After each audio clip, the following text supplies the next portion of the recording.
Hey y'all, welcome back to the channel. And I want to say thank you guys for being here. I see a few y'all in the comments already. Appreciate you.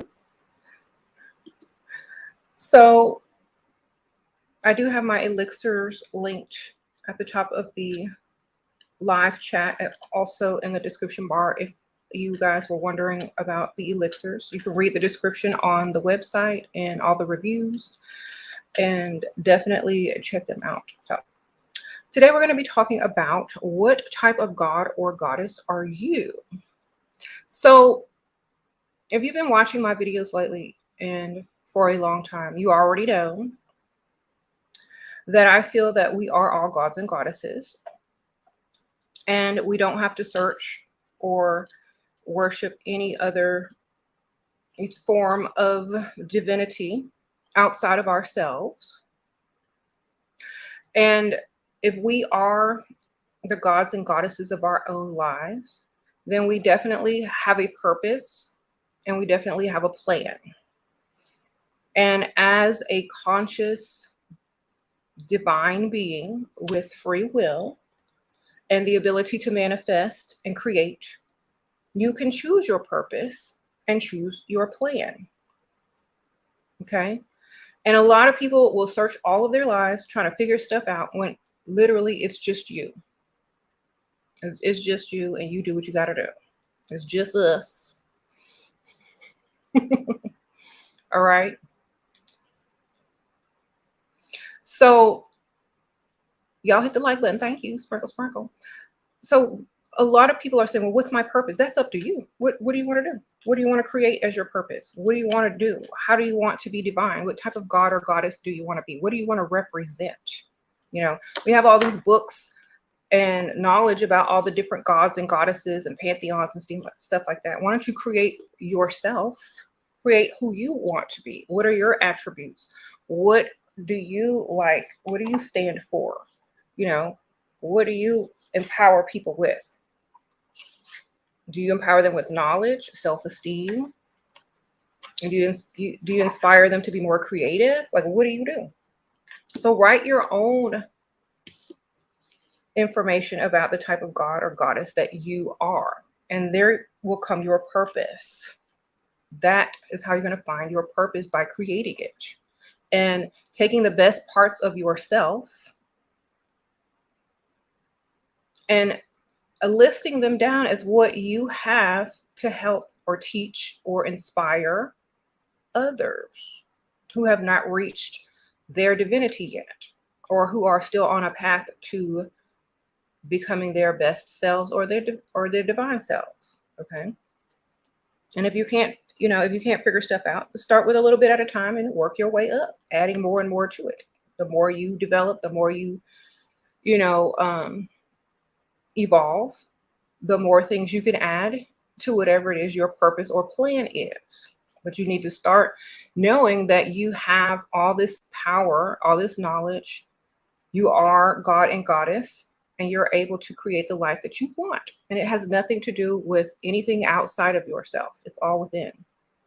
So when you doubt yourself, when you are over emotional and can't control certain thoughts, then you need to get back in balance with yourself, remembering who you are, your purpose, and your plan.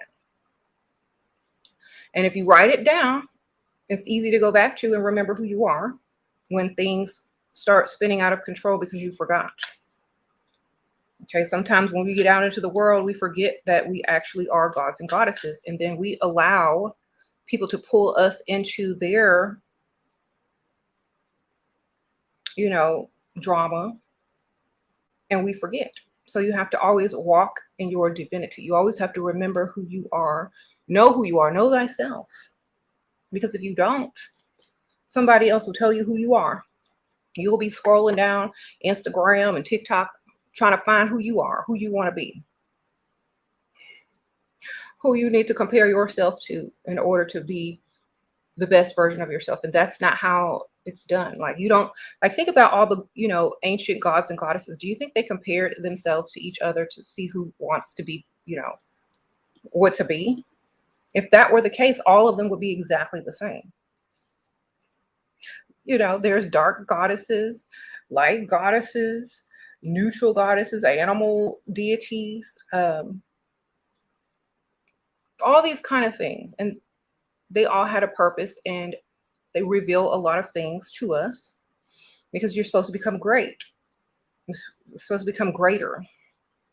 Learning from yourself, creating your purpose and your plan, being the divine version of yourself, and becoming greater. Okay. You just said no because they didn't have no Instagram. Okay, yeah. See, so they weren't in constant competition or trying to compare themselves to other people. They just did what they wanted to do, did what was needed. Thank you. And so create the goddess or the god that you want to be.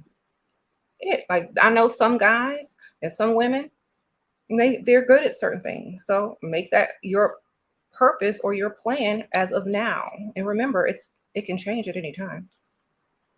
Y'all know that song by Drake, God's Plan?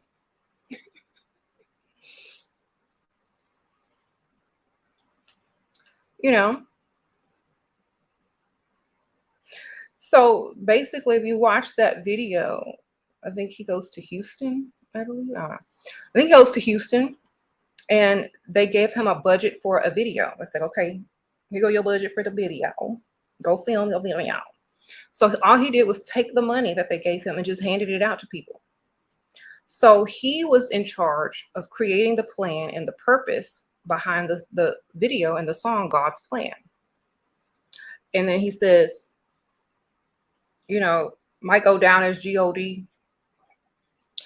Basically he's saying, I am a God, and they gave me this budget to make a video, and I'm gonna choose how I create the videos and spend the money because I have free will, because I'm a God and this is my plan. Here's God's plan. Here, go get this money. And a lot of people don't realize it's within, and it's a part of who you are to be a divine being. He said, as a trans woman, what goddess would be a good suggestion to look for inspiration from? Like the goddess energy, Lady Gaga, Taylor Swift, Azalea Banks, give all.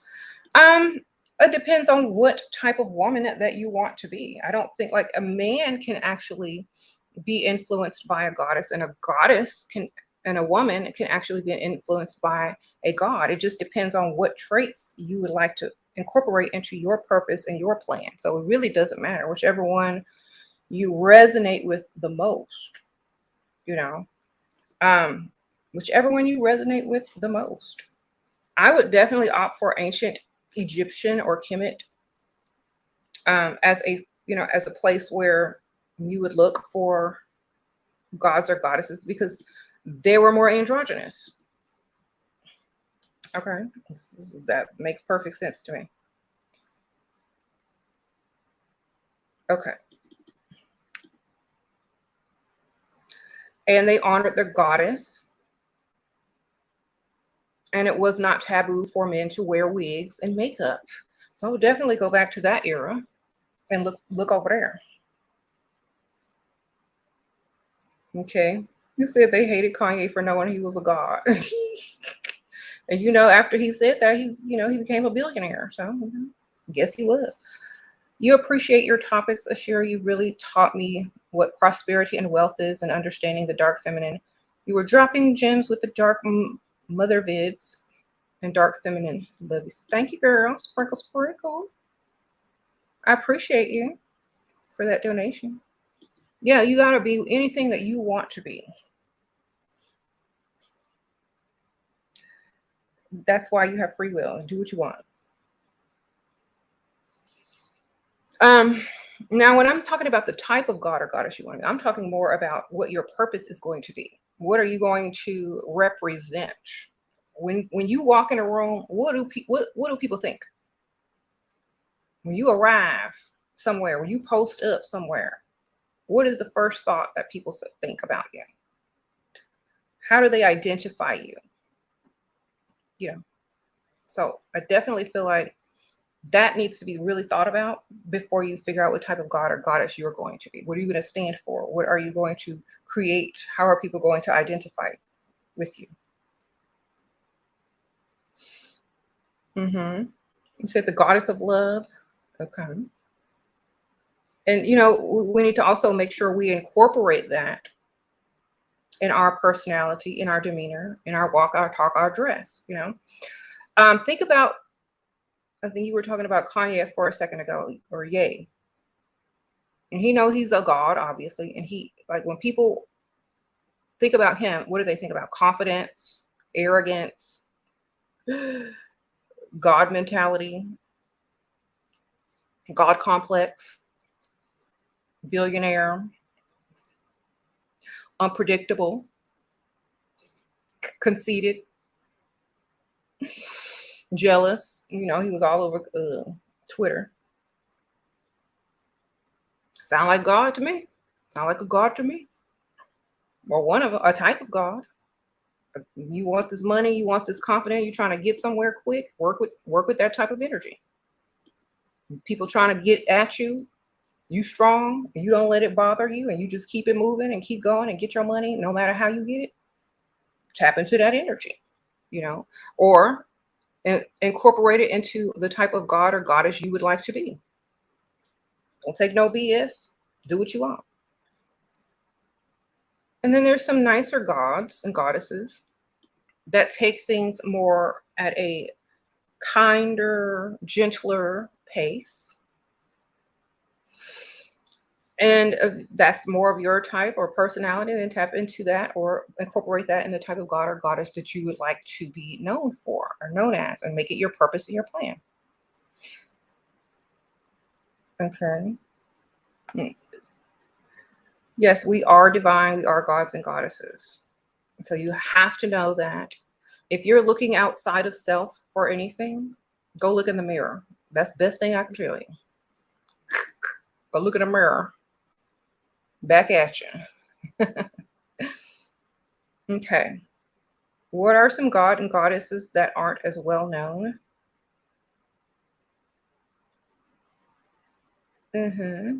Well, I mean, I like to look up gods and goddesses, and I click on images. Go to Google, click on gods and goddesses, or whatever, and then click on images. And look through all of those images, statues, carvings, or whatever, and see which one calls out to you through the visual. Like, if they look interesting, if you like their color, if they look like you, click on it and see who it is. That's how I found a lot of stuff. Yep. Or type in goddess of such and such, and a bunch of different goddesses may come up, or gods.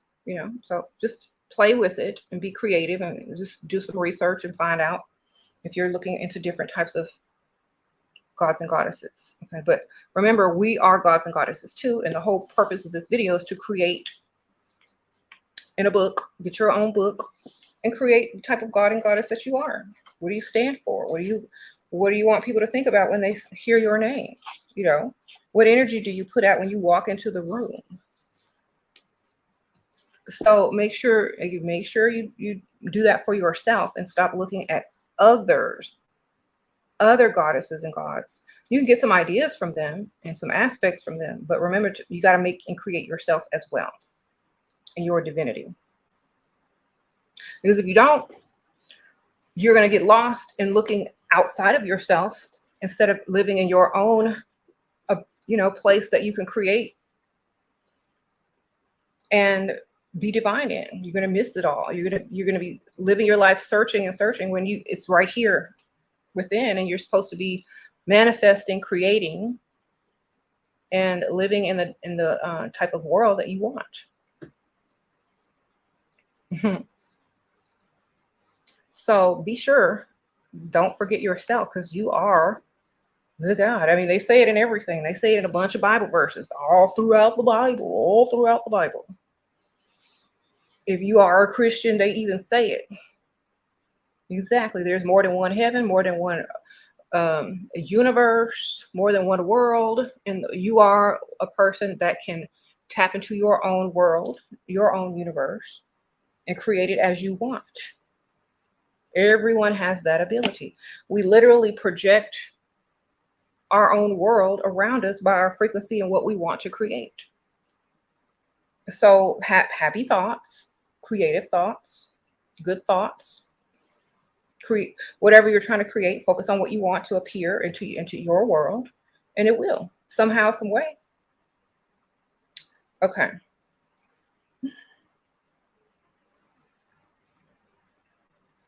And if you do, you're going to start to see lots of results and synchronicities once you believe and know who you are. It's easy after that. It's so easy when you know who you are. You don't even doubt anymore. It's like, I know who I am. I know what I can do. So let me just go ahead and make it work. It's no doubt. And that is what helps things manifest at, the rate, a faster rate. Okay. Okay, y'all are asking me questions that have nothing to do with the video. Y'all need to really read the title before you ask a question, because a lot of times you're distracting from the topic and it's not fair to the other people who tuned in for the title. Okay, so try to stick to the subject. Okay. Fear makes things unnecessarily difficult. Yeah, that's why, there's nothing to fear literally but your ignorance, not knowing who you are, and your not knowing your own power. That's the only thing most people really fear, because they keep looking outside of themselves, not knowing that they have the power to create and change anything around them. And so when you learn that, all that fear goes away. You just blah, blah, blah, blah. And then if it tries to sneak back in, you quickly remind yourself, I'm divine. I do what I want. I create what I want. I create all the circumstance that I choose. Okay. What are some things that I stand for? I think I stand for helping people realize their divinity, number one. Having people realize their self-worth, help people come out of the brainwashing that has been given to them. I help people, like, of course, I like to look a certain way. So I would say my focus would also be on looking good, beauty, women, mothers, children, because that's what I really represent. I'm a woman, I'm a mother. My children are my priority. So a lot of stuff, like, I'm associated with cats because I have cats and I love cats. I've always had cats. That's who, you know, that's who I really like. As far as any type of animal deity, I like cats.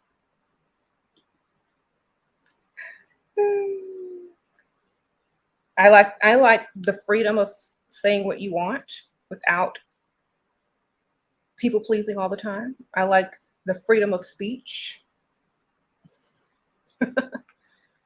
um, Rebellion against the mainstream that is trying to keep you dumb, or dark feminine. Yeah, that's what I identify with. What if people don't like to associate themselves with same things as you associate yourself to? They don't have to. They're their own individual person. Sprinkle, sprinkle. That would be like somebody mad because you're eating a certain type of dish. You ain't got to eat it. Don't order it then. It's your food. They can't be mad what you put in your mouth unless they paying for it and it's expensive. So it's no one else's concern. I think too many people also, like, this is also what I think I stand for. Stop caring what other people think. Stop caring so much if someone doesn't identify or like the type of god or goddess you are. Who cares? They ain't got to like it. They don't have to be it either. They can go do whatever they choose. And I think a lot of people need to get out of caring as much what other people think, because it's impeding your growth and to your divinity. Okay. Oh, okay. Well, you said you didn't phrase the question right. Okay. Well, I answered it. Maybe somebody else was thinking it. So, in the way you wrote it, every powerful being has haters. Sprinkle, sprinkle. Yeah, I mean, everybody got haters.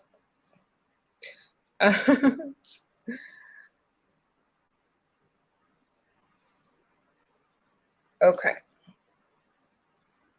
So you said Shira is truly a goddess to me. She changed my life, and I'm serious. She's truly a divine being sent here to help us. I think, oh, it's so sweet. Sprinkle, sprinkle. We all are. We just haven't really figured it out as a large group, you know. But I think we all are. And it does take others to inspire that divinity within ourselves. So you may not have a large following or audience, but you have a family, you have, or you might have children in your future that you can be of service to and how you choose to be in your divine, so on and so forth. Okay. Okay. Here's another thing I'm gonna tell y'all. Like I know people are posting my stuff on TikTok, and I'm very appreciative of it. And let me tell you guys something. If I believe that I'm divine, and you believe that you're divine, and I'm already being posted on TikTok without even have to lift a finger, there is no reason that I need to be on TikTok if everybody else is posting me already. Okay. There's no reason for me to be on there if everybody else is doing that for me. And I'm very appreciative of it because it brings them to my YouTube channels. But I don't need one if everybody else is posting it. It doesn't make sense. And I know you're saying, well, you can make money on that. Don't you think I've already researched how much money you can make on TikTok? Put that on my list too. I'm about my money. I'm about my money. Okay.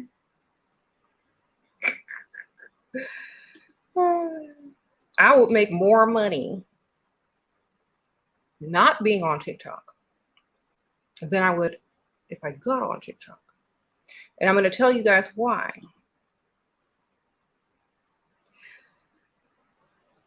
Because you have to do so much work to even get a little bit of money.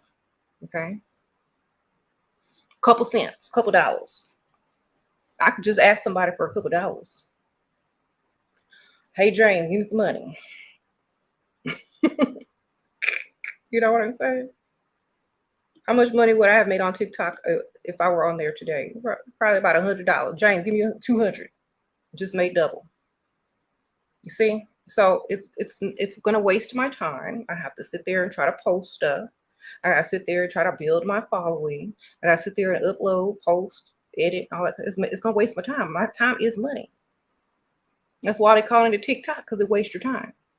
And I don't believe that it's a waste of time for people that use it to learn, but it would be a waste of time for me as a creator that has to create on other platforms that pay more to be on there, especially when everyone else is just posting me there to find me here and or on my other channel. And I truly appreciate it.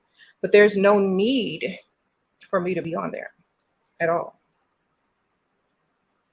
So that's why.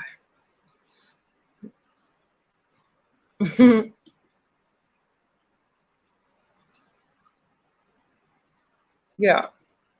It do waste your time. My kids be scrolling all day, all night.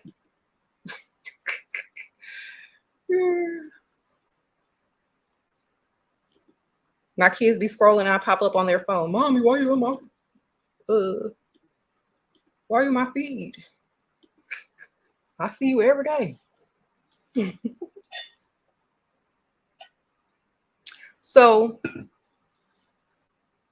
I used to be on there a long time ago, but I deleted my account because I was spending too much time on there when I could have been doing something more productive. All right. You know, if TikTok pay, well, YouTube pay, we might have a, I might get up on there, sprinkle, sprinkle.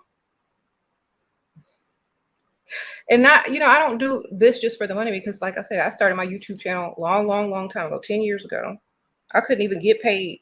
I didn't even get paid for years because I had another YouTube channel before this. I didn't get paid for years. So, you know, it wasn't about the money when I started.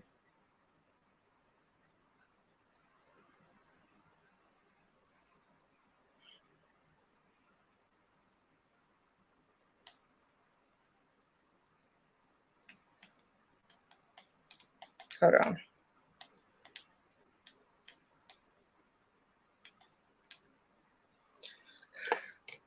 You feel like it's too much kids on TikTok. Okay, well, yeah. I mean, if y'all find me on TikTok, I'm very appreciated. I'm very appreciative of the platform, but it's not ideal for me to spend a lot of time on there. Okay.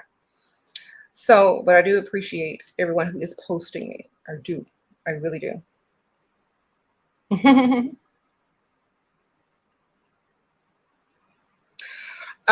And that's another thing, like, I'm not gonna say, like, when you manifest something, it can come in many forms.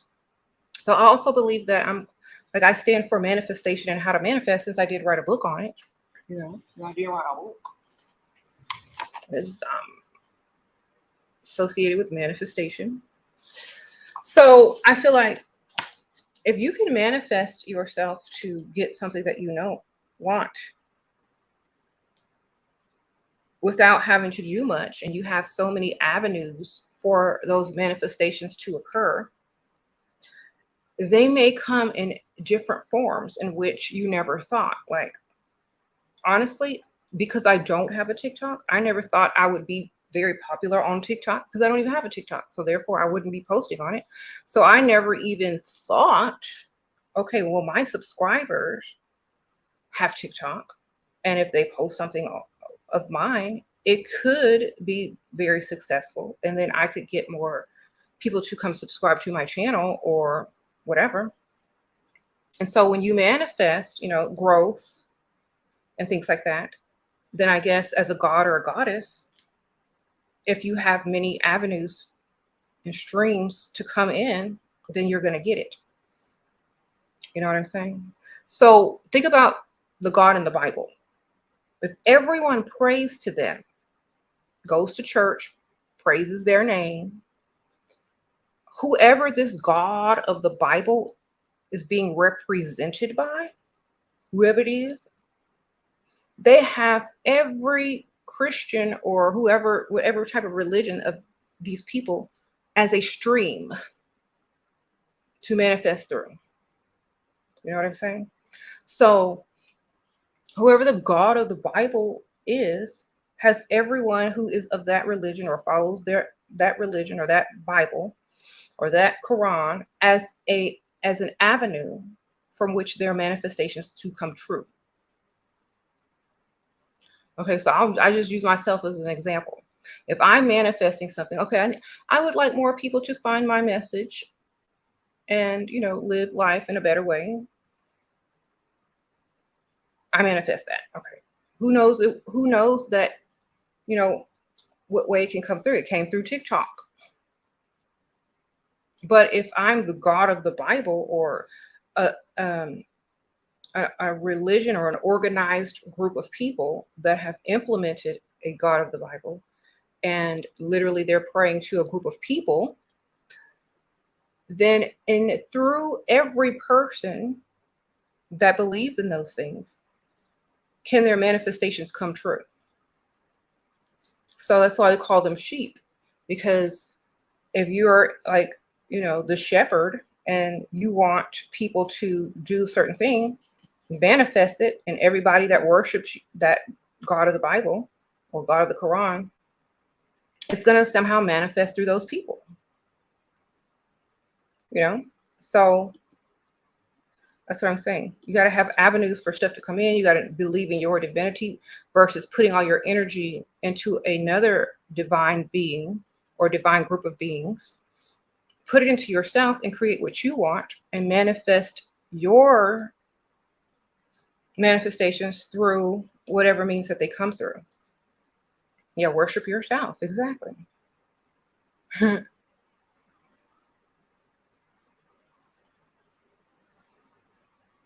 And the holidays and all the beliefs and stuff. Every time someone celebrates a holiday and prays a prayer, they're allowing ways for these quote unquote God of the Bibles to manifest through them. Mhm. Instead of manifesting through yourself and through what you have access to around you. I also believe that, becoming your own person without caring what other people think of you is very powerful. And the reason why I say it's very powerful is because if people can't get to you with their negative thoughts and their opinions, then you become stronger in your divinity. And you teach others to become stronger in their divinity. And before long, there's going to be less brainwashed and controlled people due to them knowing that they are divine and they don't have to care what other people think. You say, what kind of offerings do I require? You know what kind of offerings I require. Sprinkle, sprinkle.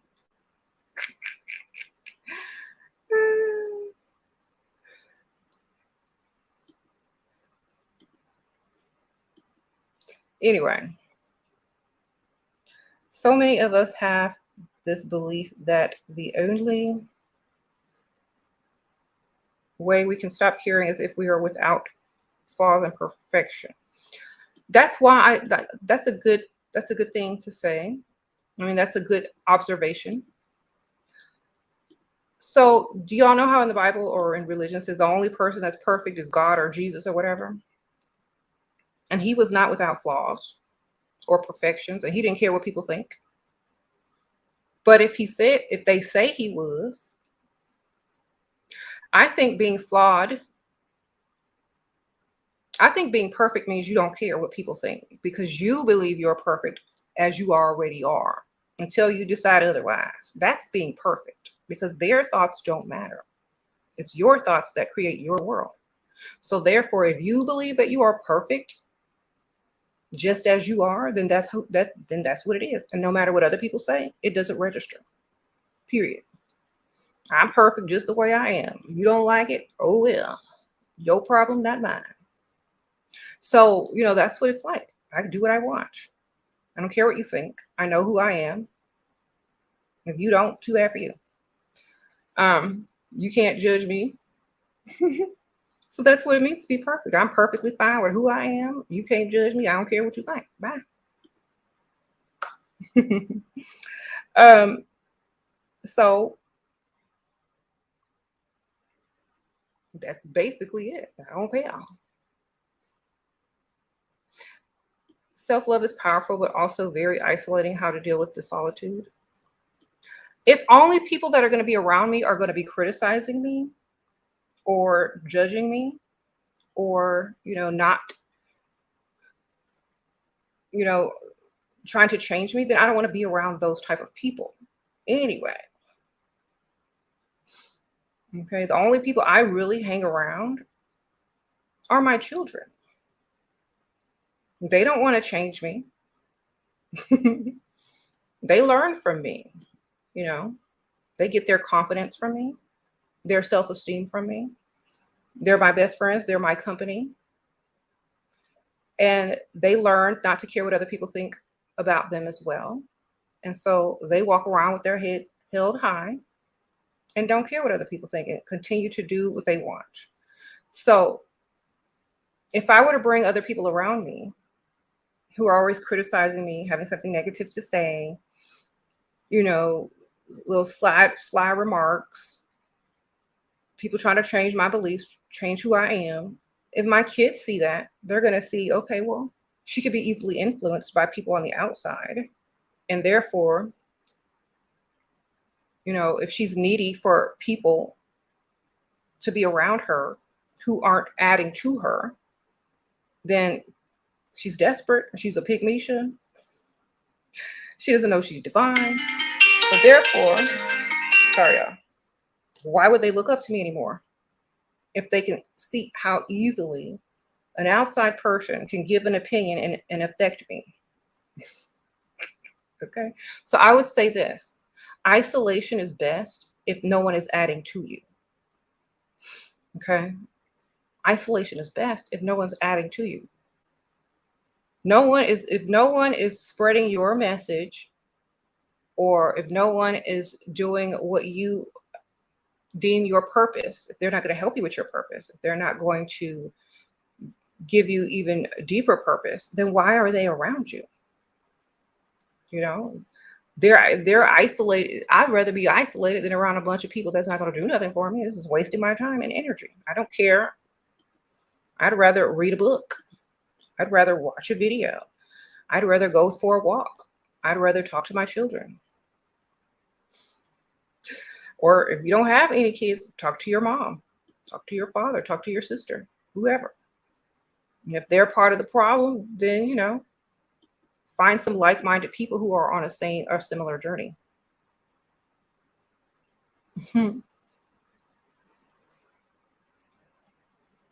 He says, so we can always have a friend.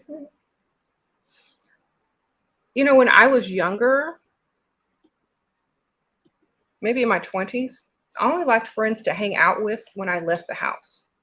Other than that, I don't like to be around a lot of people because it's too much to deal with. Like, they got problems, they got trauma, they got drama, they want to tell you all this. I don't care.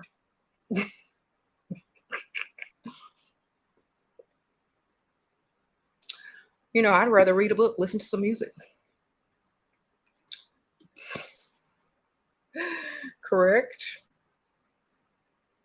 Like, if all you bringing me is problems and issues, then get out of my face. Bye.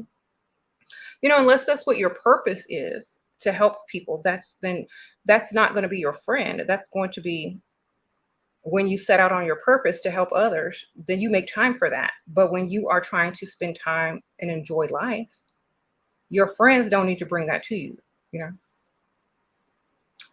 Um, so, finding who you are divinely is going to make you live a better life, not care as much what people think. Oh, thank you, Chin. Sprinkle, sprinkle. Someone sent me a cash app.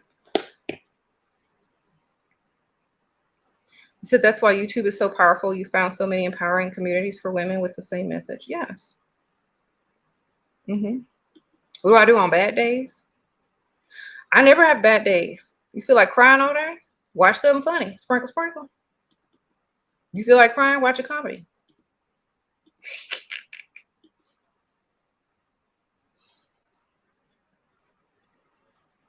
All right.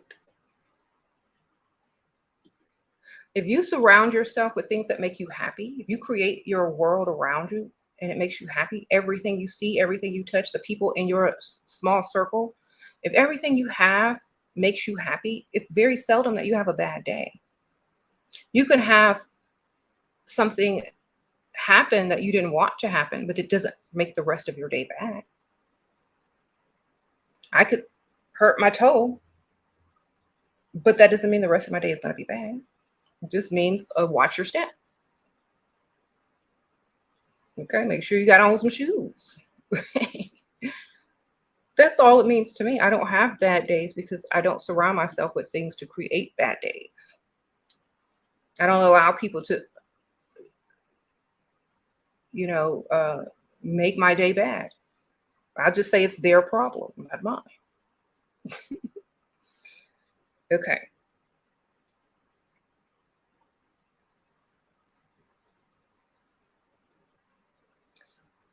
How do you get past the harm done to women globally? It bothers me. The harm done to women globally, it bothers you. Well, I feel like if you feel like, then spread the message, wake them up. That's what I do. I talk about salmonella chicken all the time. Sprinkle, sprinkle. All right. Wake them up. Get them some hints and clues, baby.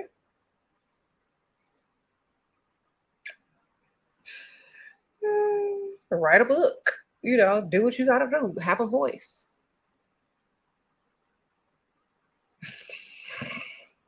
Okay, you treat me bad, you gonna be. Don't even try.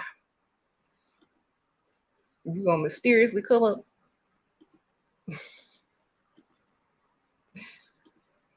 All right, in the bathroom all day. You can't do that to me if you on a toilet. And sprinkle, sprinkle.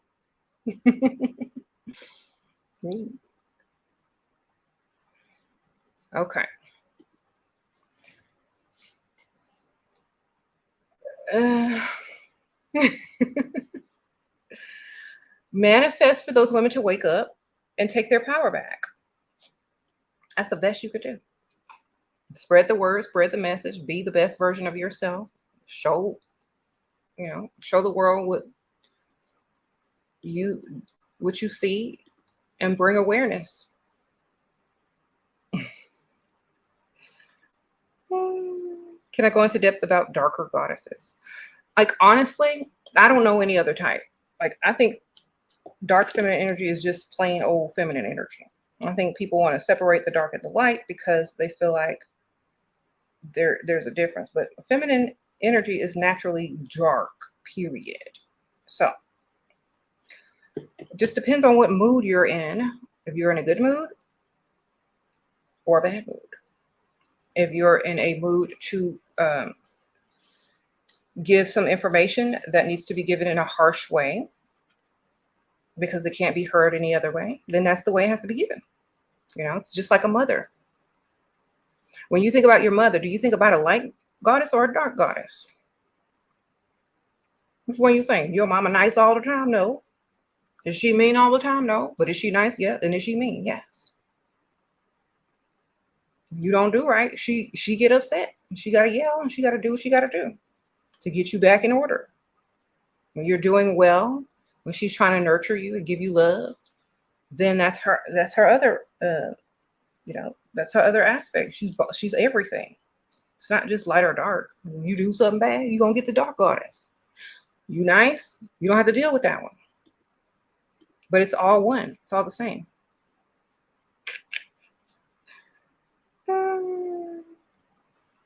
He said, do me and my husband have different spiritual beliefs? Nope. He worshiped me and I worship me. Sprinkle, sprinkle. I mean, I thought we did. Then I really thought about it. I'm like, wait a minute. He worshiped me. I worship. We good. Sprinkle, sprinkle.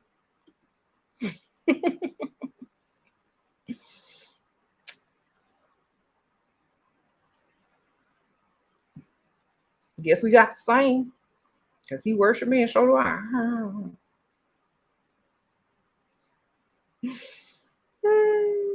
And people stay asking the same questions for ill will.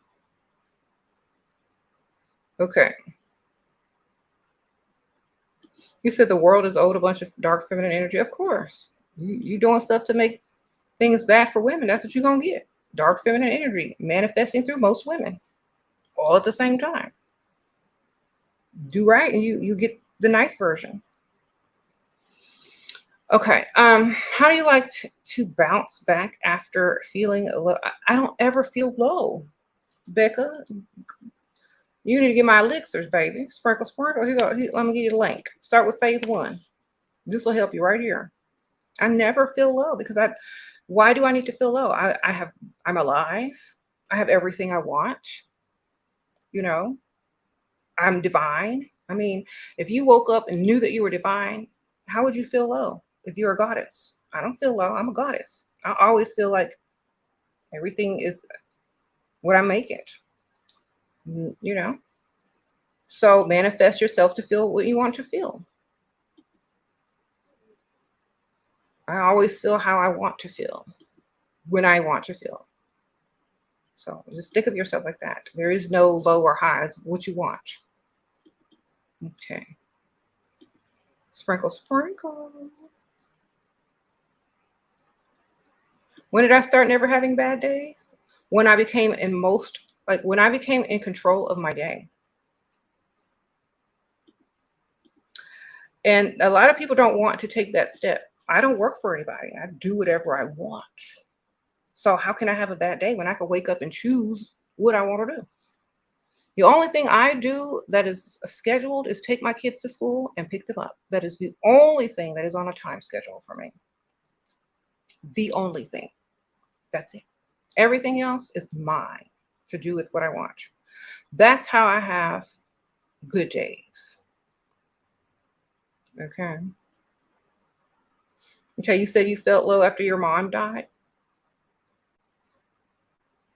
Well, that's going to be a given. If you lose something, of course, you're going to feel like something is missing. But if you understand that all is divine and nothing ever dies, energy never dies, you can get through that faster and easier if you already know that, you know.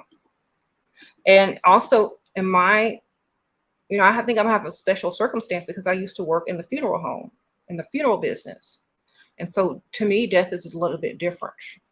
I started mourning for everyone that I knew when I was in my 20s because you can't escape death, period, especially the physical death. But your eternal life and your eternal energy is forever.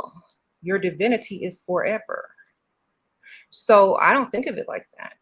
I mean, a lot of people like to associate it with like being a butterfly and escaping your, you know, caterpillar stage. But I feel like, we all have to transform and transition at some point. And I think if we lived forever, nothing would ever change. So people can't live forever because old ideas have to die out physically in order for new ones to be created, in order for everyone to keep evolving. So it's just a part of life. It's a graduation, it's a graduation. And just like when you have kids and they graduate and they go off to college or whatever, you feel a little sad. You got that emptiness syndrome. You don't know what to do with yourself, but you'll figure it out, you know.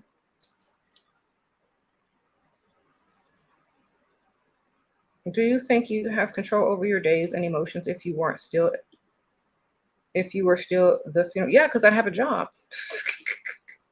Whenever someone else is over you and over your time, thank you for being a member.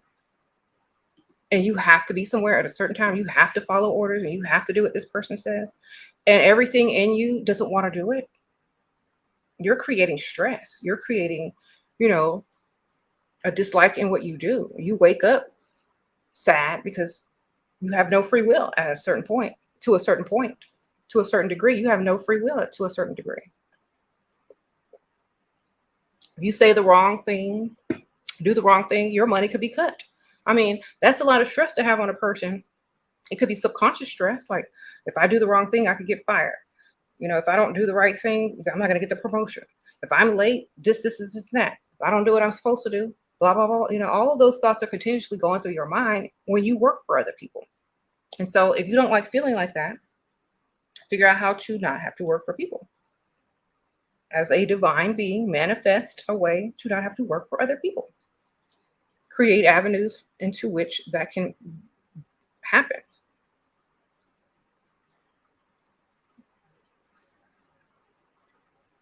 Yep. Oh, sprinkle, sprinkle. You're 25 and job threatened. I can get fired if I take vacation. How can I use my goddess energy to take control back? I don't want to work anymore. Fake an injury. Sprinkle, sprinkle. Girl, fake an injury.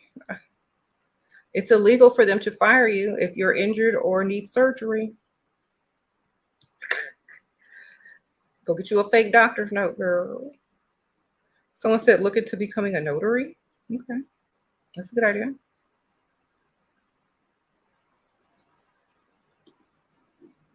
Um, Sometimes you gotta do what you gotta do.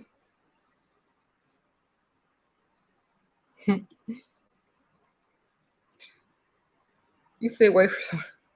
Like honestly, if you're at a job, right?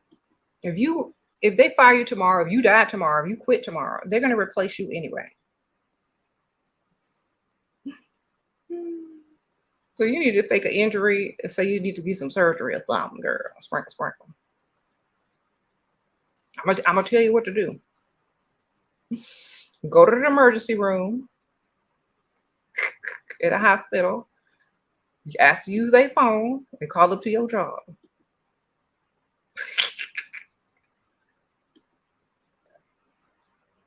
Say you're visiting someone or whatever. You just go use a phone. Emergency, my phone out of battery. I need to use the phone, please. Call up to your job. They got the caller ID. I'm in the hospital. Don't shoot a number. All right. I'll be back when I can. Bye. All right. He said, how long did it manifest? Me not working? 2 weeks. Sprinkle, sprinkle. 2 weeks, baby. All right.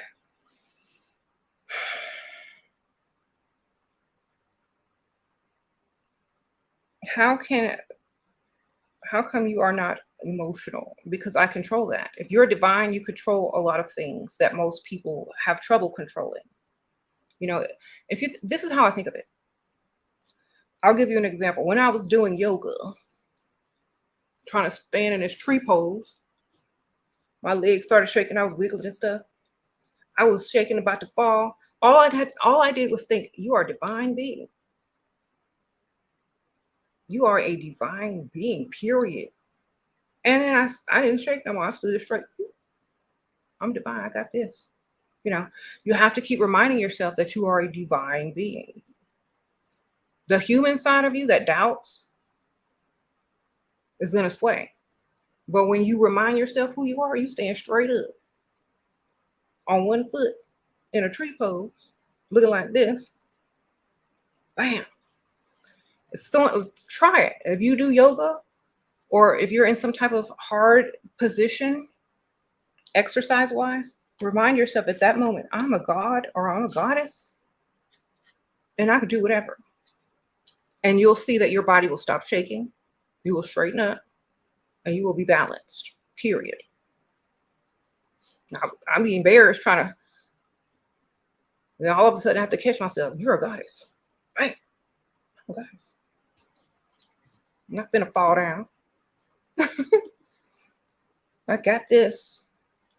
And it works every time. Not one time, however, I did it that it didn't work. I'm sitting there in plank position, knowing I can't be doing no plank for too long. But then I remember who I am and I can hold it way, way longer just by thinking my own divinity. And so when you're trying to overcome emotion, think about how divine you are. I'm not sad because I create my circumstance. You know, I'm not over emotional because I can do what I want. No one has control over me. No one has control over my emotions except for me. So I will choose how I feel and when I feel it. If someone else on the outside is causing you to feel a certain way, then you chose to feel that way because you accepted what they told you or how they made you feel. If that person's opinion about you doesn't matter, then you won't feel emotional about them. You won't take it personally. You know, you wouldn't take it personally, so you wouldn't care, so you wouldn't be emotional. If you get angry easily, think about this. Whoever is making you angry is controlling you. And no one controls divine beings. Ain't nobody can control me. I will sit there and be silent and let you try your best to upset me, but you're gonna be wasting energy. And all I'm doing is laughing in my head, like, well, you working hard. So we can't allow people to control us through emotion. That is our own way of feeling. No one else can do it. We have to agree to it before we can feel it. Okay. Sure, can you make more dialogues about different situations with wrong channel, baby? Sprinkle, sprinkle. Okay. Women in adjusting. Scared because you don't have your own house yet and you feel like my beauty is hidden. What can I do to accelerate my visibility? Mhm. Well, do you have an apartment? Do you have a place to live? Like, Let me tell y'all something. Sprinkle, sprinkle. Wherever you are, make the best of that situation until you can get out of it. If your beauty is hidden, then reveal it. Sprinkle, sprinkle. Like, you, for example, when I was pregnant and after I was pregnant, I looked good every day still. Still. I did my hair, got up, did my makeup, put my clothes on. I even wore heels. I was pushing a baby stroller in heels through the mall. I got up and got out and did whatever I had to do. You know, if you're working on yourself, you got to look your best, to feel your best, to feel your most divine. It's not hidden unless you keep it hidden. So think about that. It's up to us. We are our own gods and goddess. There's nothing I can do but to tell you and remind you of your own divinity and your ability to reveal your beauty. And maybe if you reveal your beauty and manifest a home or whatever, maybe it will come easier. You're the master creator. You embody live. That's right. Spark, sparkle, Chiquita. Okay. Look, I look good every day and nothing happens. Well, where are you going? Are you going to where people can see how good you look? You know, where are you going?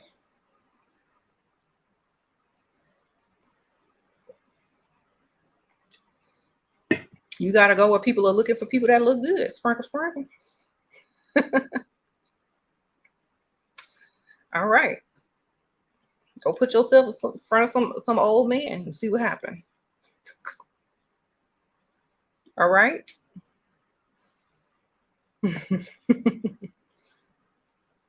There you go. You might manifest one of them, give you some money, give you some information, where you can get a grant or a loan or something for a house. Maybe one of them work for a bank and get you in your house. Okay.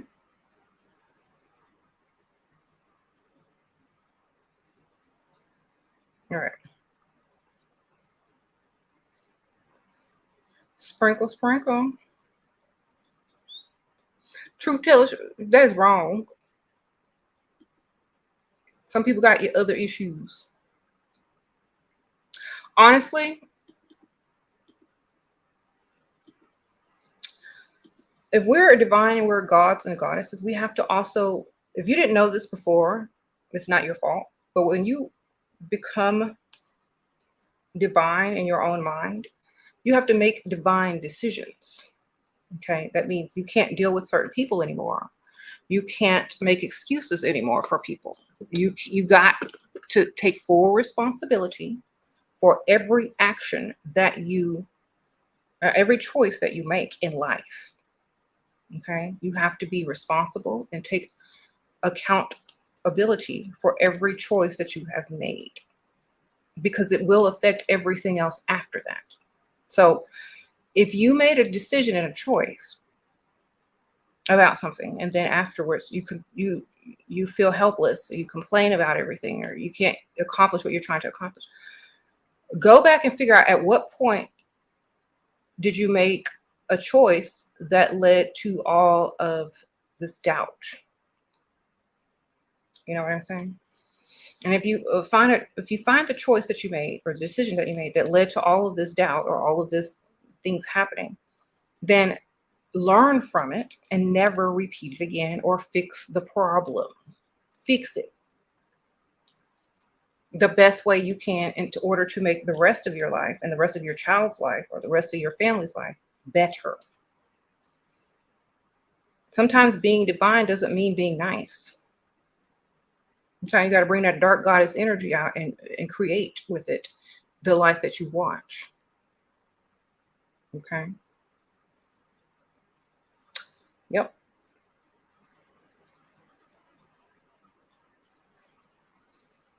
Mm-hmm.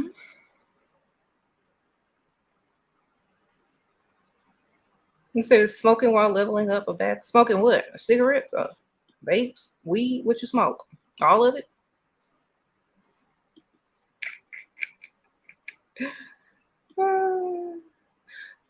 Okay, let me ask you a question. If I got on screen, and no shade to anybody that does this, okay? But I'm a whole different type of person. But if I got on screen, you said cigarette and weed. If I got on screen and I was doing this and trying to talk to y'all and tell y'all divine and stuff, let's see. And I was doing all of this.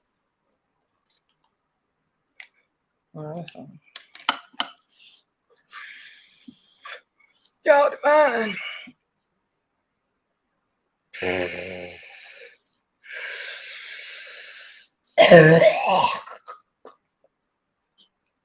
Y'all create your own world. Would you take me as serious? Well, how would I look to you? Especially to a man. How that look? Ooh, I'm ready to wife her. I'm about to wife her. I'm about to pay all her bill. Look how she flipped that thing. Nope. Only a dusty. Okay, you don't want them kind. Sprinkle, sprinkle.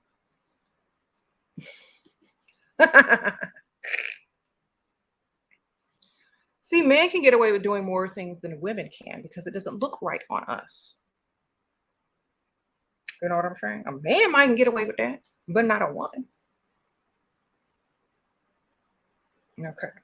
I'm not a goddess. Hold on, I might need that information on that paper I just pretended to smoke. Hold on. Let me see.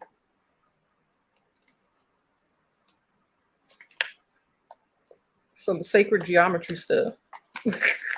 I just smoked some sacred geometry and some ramadohedron crystals. Like, that's what I wrote on here. There's cats on it. I was taking notes on something, I think. So, then stop smoking weed, baby. If you don't want to be a smoker, then stop smoking. There you go.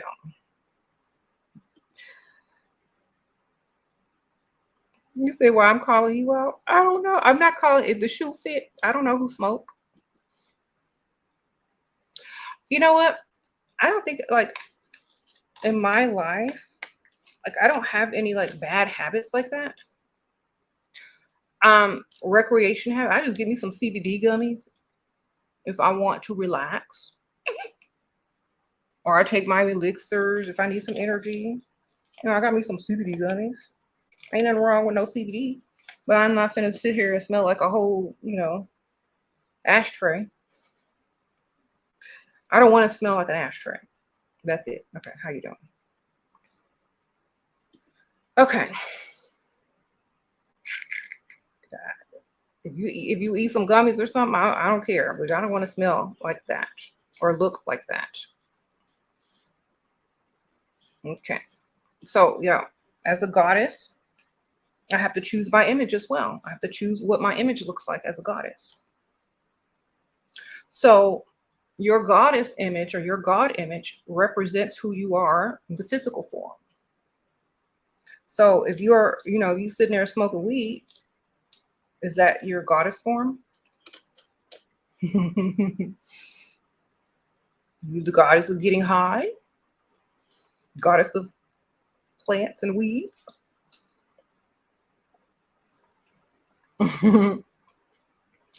Okay. How would a goddess approach addiction? The same way I was teetering and tottering in yoga and reminded myself that I am divine. I don't have an addiction. See, the thing about being a god or goddess is you don't label yourself with something that you don't want, because when a god speaks or when a goddess speaks, their word creates. So be careful of your words. Don't say that you are, or don't claim that. Don't claim addiction, and then you won't be. Claim what you want. I no longer need to partake in whatever this thing is. I no longer need to partake in drugs. I'm a goddess. I'm divine. I don't need to partake in weed. Okay. That's what you need to say, or whatever it is.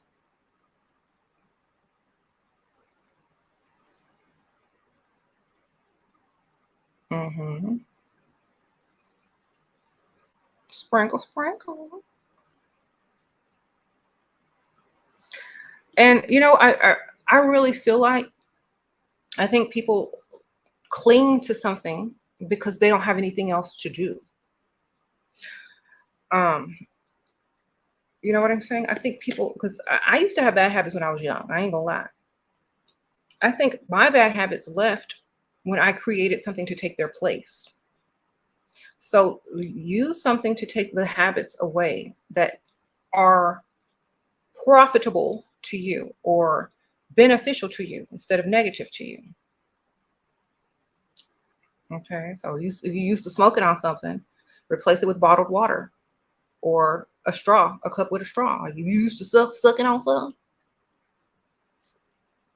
you sucking on that blunt, that pipe, suck on a straw with some water in it and improve your skin. Get that ash gray up out you. A lot of y'all that smoke weed look gray. You could tell. You know what I'm saying? Drink some water, clear up your skin. And there you go. Every time you feel like inhaling, inhale, put a straw in your mouth and drink some water. There you go. But you're divine. You can do whatever you want. Okay. You said weed calms you down. Try CBD gummies, baby. Get you some of these. Get you some CBD gummies on Amazon. They even make some with THC. If you can't, if you just want to feel high, get you a gummy. That will relax you. You don't have to sit there and smell like an ashtray, choking on weed to calm down. There's other ways to calm down. There's other ways to calm down. Here you go. Now, if you've associated your life and your personality with weed, like if that's just who you are, that's what I do. I'm just open. Da, da, da, da. Then, if you associate yourself with that, then that's one of your divine associations. Weed. Do you want to be associated with weed? Then keep on smoking. If not, then stop. Don't make it a part of your personality. Don't make it a part of your divinity, unless you want to. I mean, I don't care what you do. Someone asked me how to stop habits. I just told you. It doesn't matter to me what you do, but if it matters to you, then change it. Okay.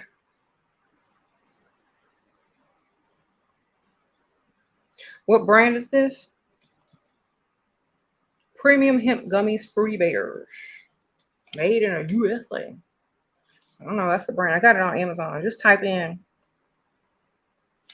CBD gummies on Amazon and pop up. All right. And I only use these before I go to sleep. Or if I'm trying to take a nap, because I can't really sleep during the daytime. If I ever want to take a nap in the daytime, I take a couple of those and I'm gone. Snoring. But that's it. I don't really take them for anything other reason. And I don't really take them every day. Every once in a while.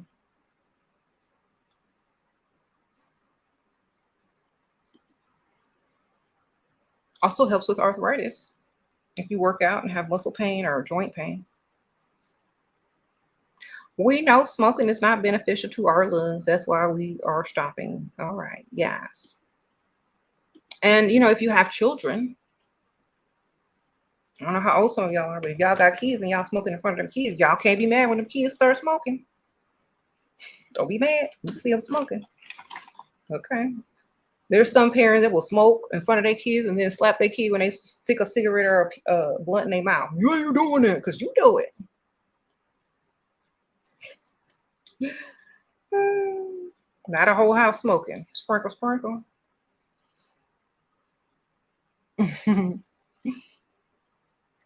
So how do you get motivated to lose weight? Um, Busy yourself. That's the best thing I can tell anyone. If you are having issues losing weight, busy yourself. Busy people don't eat that much because they forget. They're too busy. Busy yourself with something that you enjoy. And then when you are really hungry, then you eat.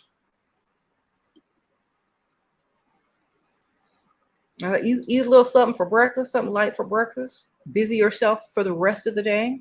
And when you get tired, you're hungry, after you've busied yourself for hours, then eat something, but not too much.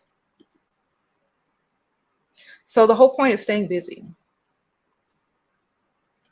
Stay busy, do something. Get you a project. Start creating something. Yeah, there you go.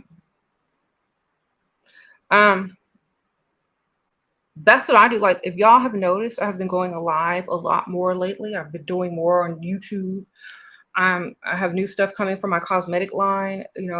I've been reading books. I busy myself so much that I don't even think about food unless I'm really, really hungry. Before, I was laying on the couch, binge watching Netflix, watching YouTube videos, not doing pretty much of anything. And then I would be like, oh, that looks good. I want a cookie. Oh, that looks good. Let me get some chips. Oh, I saw a commercial on TV. I'm going to go order something. If I'm not watching any of that and I'm not sitting still, I don't think about eating. I think that comes from boredom in my in my in my life. Like if I'm bored about something or if I'm not doing anything, if I'm just standing still, then I'm gonna snack. He said Shira was playing Madden. I had no video games. Sprinkle, sprinkle. Mm-hmm. You said whoever putting people down in the comments. Well, here's my thing. If you can't take a troll, you are not divine. You know what I'm saying? You should be able to brush that off. That man don't pay your bills. Who cares what he thinks? He probably mean to his mama or whoever. It doesn't matter. It's his problem, not yours. Yes. His problem, not yours. Unless you give him your cash app and he send you something. I don't see why you even listening. So if you want to donate to her, then put your cash app out there. Sprinkle, sprinkle. Otherwise, your opinion doesn't matter if she doesn't care. There you go. Will I ever do call-in shows again? No. I will never do call-in shows again. Sprinkle, sprinkle.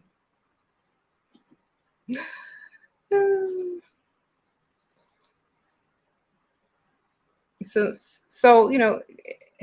if you only knew me, I'm wearing nothing but prestige perfume and never walk around smelling like weed. Those shaming tactics do not work on me. Okay, what? No one. Someone asked. Here's my thing. If you smoke weed, great. If you love it, great. If you don't and you want to quit, I just gave y'all some hints and clues on how to quit and some alternatives. But if you like smoking weed, smoke weed. I don't care. I just can't do it. I got kids. I got a bunch of people that follow me on YouTube and Instagram, and I don't want to put that image and associate it with me.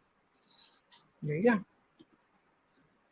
But if you don't do any of those things and you don't have to worry about people using you as an example, then do what you want. I mean, that's the whole point of being divine, is to do what you want and not care what other people think. Okay? Nobody's judging nobody. I'm just saying do what you want. You say you can't smoke weed because you teach. Exactly. Some people can, some people can't. Some people don't want to, and some people do. That's the whole beauty of being divine. You do what you want. Smoke it if you want. Quit if you don't. I don't care. Okay. So y'all have to remember that.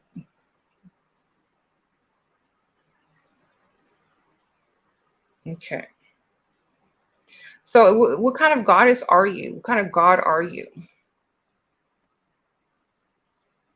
Who are you? What do you represent? What do people think when you walk in the room? Work on that. Create what you want in your life. Make smart decisions as a goddess or a god would. You know, that's it.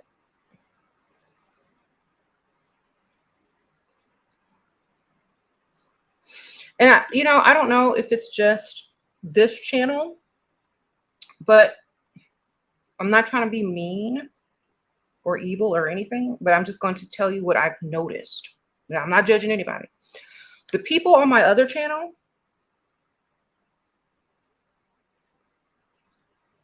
are mentally stronger than a lot of the people on here in the comments. And some of y'all are the same, but I've noticed just by having two different types of channels that empowered women who embrace their level up and their beauty and their goddess within are mentally stronger than a lot of people who are seeking outside of themselves. Their confidence is way higher. They know exactly what they're looking for, what they want in life, the life that they want to create. And even though they may not be as spiritual as the people on this channel, their decisions and how they choose to um, interact with people and how they choose to present themselves is giving much more goddess energy. And so I definitely feel like we can learn from people that are not even spiritual if we just watch their actions and how they make decisions and how they think. Because a lot of times when we make decisions, we're making them out of emotional, feelings. And that's not always helpful. Okay. We're using spirituality as a crutch or a handicap or something like that instead of having it empower you into your own divinity. So we gotta think about that. Who are you and what do you want? Then demand it and manifest it and let it be that. Represent. I'm gonna put it in modern terms. Represent. Say what you want, do what you want, don't care what other people think, get your bag, and teach other people how to do it. That's literally it. If all people have is problems and excuses, teach them how to transmute it and to get some money and to becoming their own god and goddess. That's literally it. It's that simple. But other people like to complicate things because they feel like there should be more. It should be harder than that, but it's not. Okay.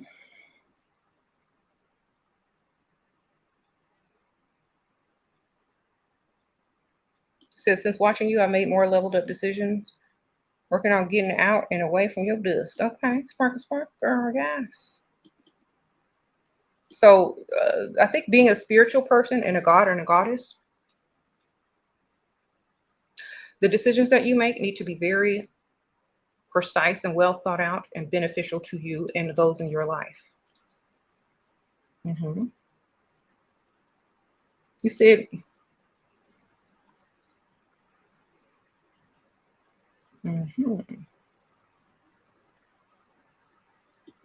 We are divine, yeah. So act like it. Trust yourself as if you are divine. Hmm.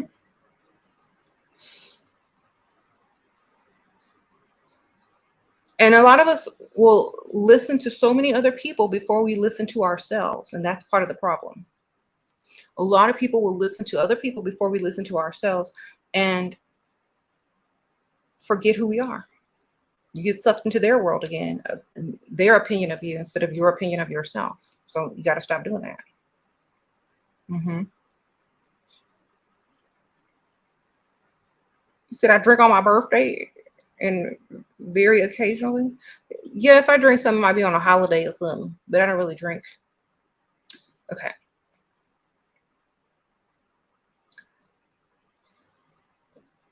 Yeah.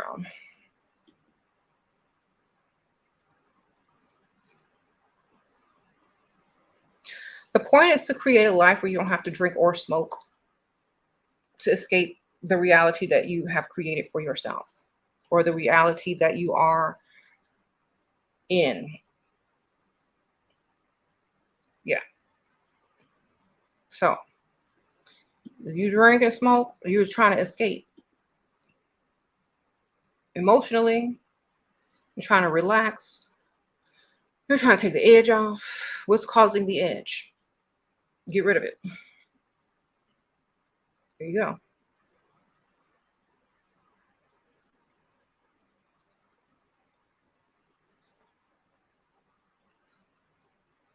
He says she was talking to y'all like y'all are done. I talk to everybody like that. It's just part of who I am. Sparkle, sparkle. The reason why I talk like that is not to be mean.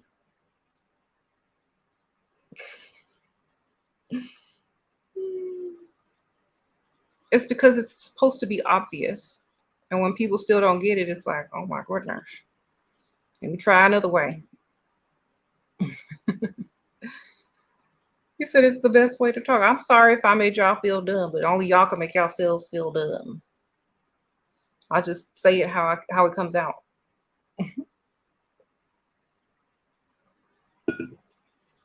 He said we all create our own lives, but only successful ones admit it. That's so true. And I didn't realize that I was creating my life up until a certain point. And when I realized that I was divine and that I could, then I started making decisions based on my own divinity, and the decisions became much better. So that's a good way to look at it. Have you ever wanted to be famous? Do you feel about I want to be paid. I don't care about fame. Okay, sparkle, sparkle. Give me my money. I'm not signing no contracts. I ain't signing no nothing. Just give me my money and let me continue to do what I do. So, like, I think no shade to anyone who likes or wants to be famous. I don't want to be famous. I just want to be who I am and to teach other women how to get to where they want to go.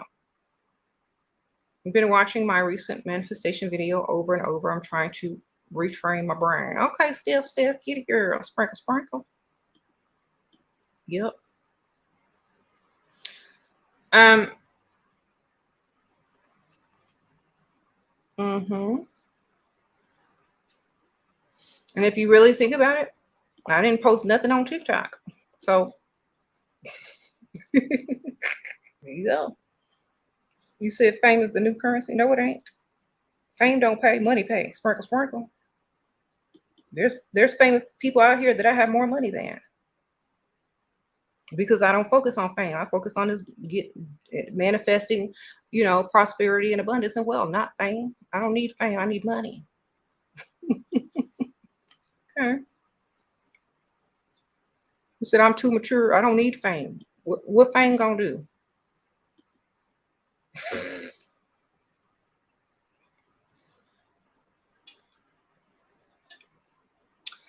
No offense to anyone famous, but a lot of famous people don't have it like y'all think they do. They can't even go nowhere without people recognizing them. Everything they do is going to be recorded and put in the tabloids. They got these contracts that they signed. They owe money. They under contract. I'm free. Free, free, free. So why would I trade that in?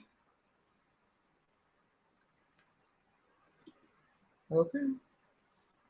Why would I trade that in for some fame? Sprinkle, sprinkle. You said money trumps fame. Exactly.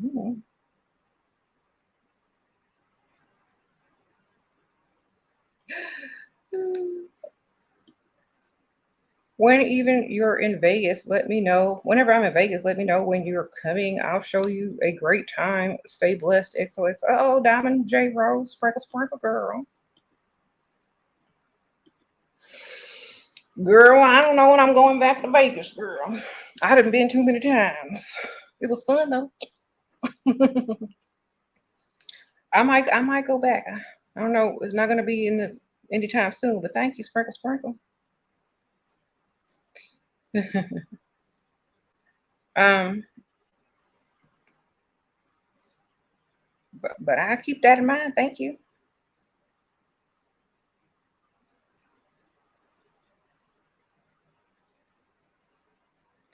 What standards should you set for yourself as a goddess? I guess the standards that you want to be met. I'm only dealing with people that beneficial. That's one of my standards. I'm only dealing with people that's beneficial. One, that's it. You're not beneficial, I ain't dealing with you. Bye. Sprinkle, sprinkle. That's one of my standards. So whatever standards you create for yourself, that's what you want.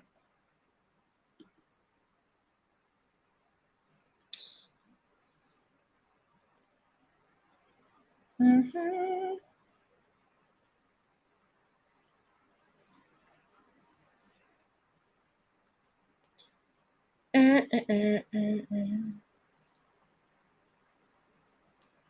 You're saying fame can be more beneficial in today's time because of social media money. You know what? I've been on social media for 10, almost 11 years. And I'm going to tell y'all something. And I'm not trying to talk down on anybody or brag, but I'm just telling you guys what I've observed. There are some people that get famous and some people that don't. And if you're looking for fame, then you're going to find it. If you're not, if you're just looking for money, if you're looking to spread a message, if you enjoy what you do, it's going to show as well. That's what you're going to attract. So whatever you're manifesting and looking for, that's what you're going to find. But I never clicked on YouTube or any social media and was looking for fame. So, you know, and fame means different things to different people. Like I was born and, I lived life before there was even social media. So fame means something totally different to me. Okay. Than it does to younger people. Because to me, fame is totally different than social media. There are people with millions of subscribers and no one knows their name. They might be viral on TikTok, but not everyone knows their name except the people that are following them, you know? So that's not fame to me. That's just somebody liked what you did and they spread it to share with other people. And maybe you got some money from it, but that's not fame. To me, you know what fame means to me? Being in the spotlight, having no freedom, can't go nowhere, signed under a bad contract,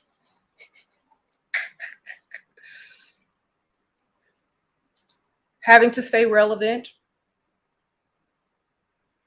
topping the last thing you did, fear of aging, fear of someone coming to, you know, um, take you off of your pedestal of whatever. Like, I don't want no fame. Y'all can keep that. Just give me my money. So that's what fame means to me. Fame on social media is not real. It doesn't count.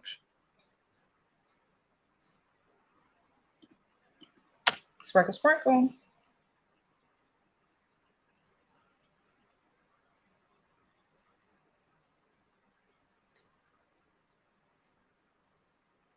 You said that's a harder life. Exactly.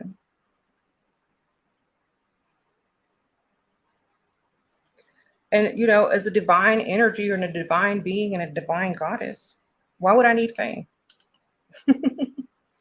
You know, fame is for humans that want to be divine through other humans. I'm going to repeat that. Fame is for humans who want to become divine to other humans. I'm divine to myself, and that's all that matters. Period. And a lot of people will see, you know, looking outside of self for divinity, needing other people's validation to be divine. That's what I think fame is. I'm already divine. I was born divine. Don't need no validation. Period.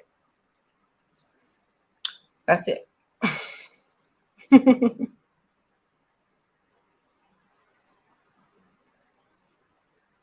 Hee hee.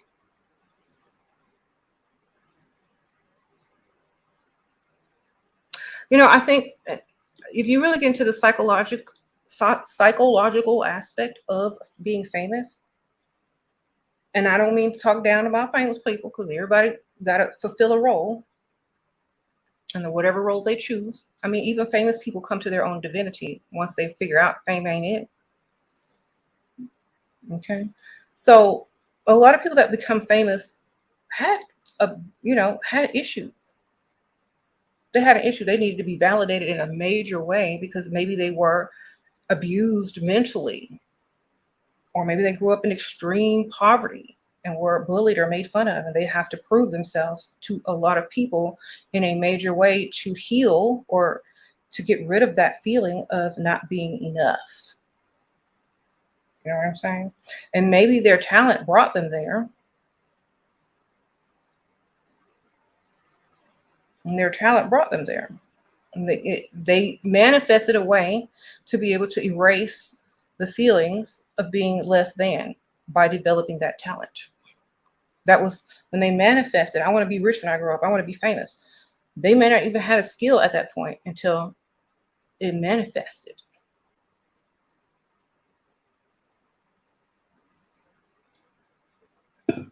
And so a lot of people that are famous may have been so, and sometimes people's parents force them to be famous. So you got them parents that force people to go into the business. They might not have ever wanted to go into the business, but once they got there, maybe they were being told, you're not good enough, you're never going to be this type of person. And so human nature is to just prove them wrong and go all the way to the top. I mean, like, I do what I want. And that's when they find their divinity. As a famous person, when you find your divinity, is when you do what people say you couldn't do. Not for the fame, but to shut them up because you know you're divine. I do what I want.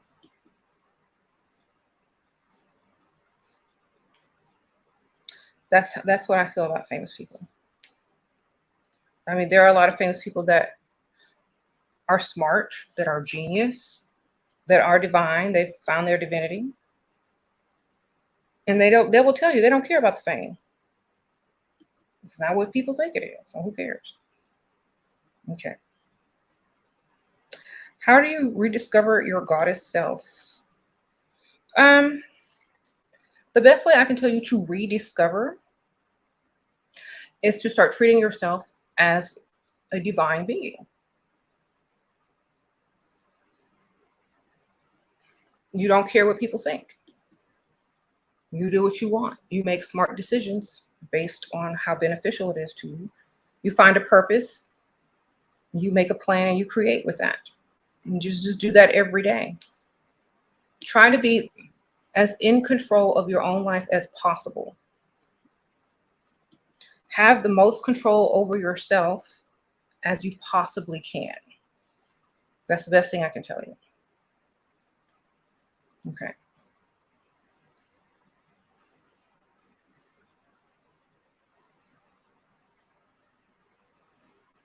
Did I see Doja Cat bat tattoo on her back? Mm-hmm. I saw that. Bat skeleton? Mm-hmm.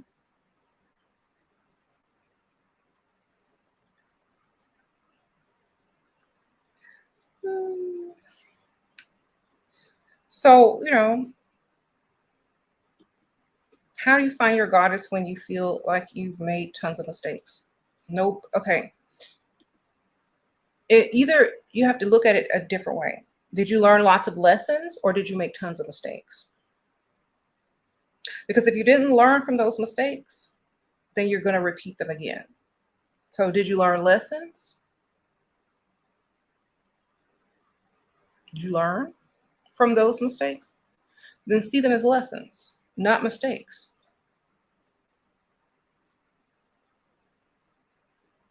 You said take the wig off. How much you gonna pay me? You asking me to strip on the camera? Starting with my wig, how much you gonna give me? You ain't got enough of that, baby. Sprinkle, sprinkle. You ain't got enough for me to take this wig off. Anyway, mistakes aren't really mistakes unless you keep yourself stuck there. Exactly.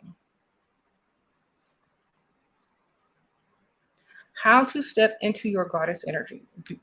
Say this to yourself: I am divine. I was born a goddess, and that's just that. I am. I'm a goddess. Period. And start acting like it. It's that easy. I create my own life. I create my own everything by my thoughts and my words. So be careful of the frequency that you're putting out. All right. You said the hair looks just like a wig because it is a wig, baby. Sprinkle, sprinkle. You know the ancient Egyptian days that most goddesses, gods, pharaohs, and queens wore wigs as an honorary tribute to the goddess. Even the men.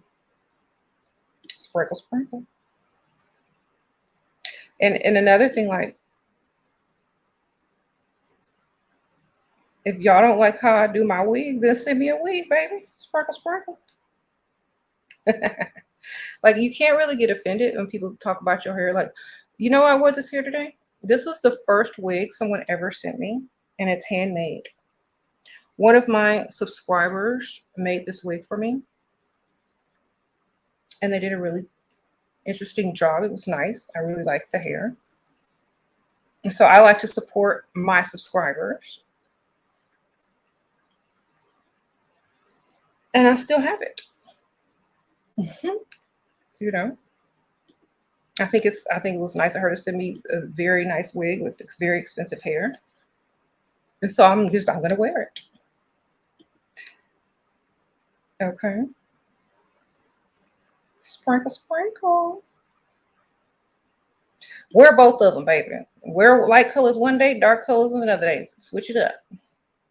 Or depending on what type of man you're attracting. If it's summertime, you want to on the beach, you ain't finna wear black. Wear red. Wear pink. Wear hot pink.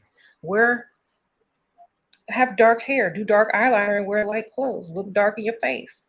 We have to use our common sense sometimes as divine beings. We can't look for the answers outside of ourselves every single time because if we do, we're being the opposite of divine. We're not listening to our intuition. We're not reading and making sense of things in a logical way. We're not taking the information and transmuting it into something that's beneficial for ourselves. So we need to start doing that more and stop depending so much on what other people think and what other people said.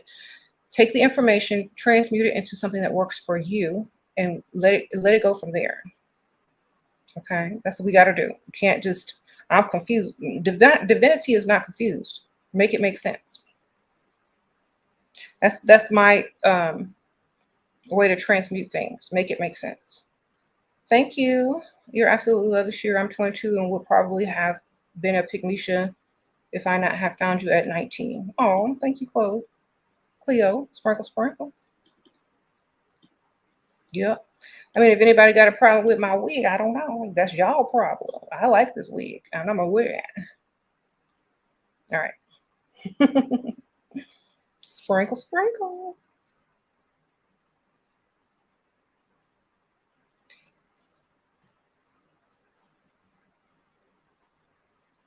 You have thick, beautiful natural hair. And I also have nice wigs too.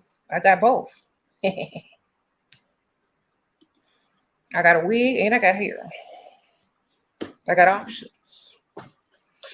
So, mm-hmm. Thank you.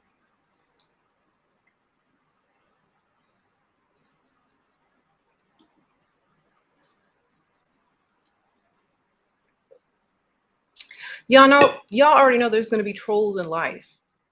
If you let them get to you, they control you. That's why they call trolls, because they try to control you, control your emotions, control how you react. Who cares?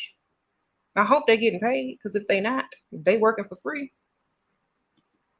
Just think of it like that. At least I'm getting paid. So yeah, think of it like that. Get your money. Transmute all things.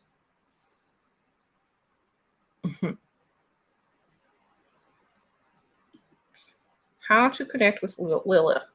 Read about her, learn about her, and see what aspects you already have of her. That's how. Learn. Knowledge. Knowledge, knowledge, knowledge. Every biblical story, every creation story starts with knowledge and creation. Be creative and learn. Everything has to do with what you learn and how you vibrate, how you feel, what you believe. And so connect with her by learning about her. Learn. Read some books. Get you some, go online, research online, learn. The more you learn about something,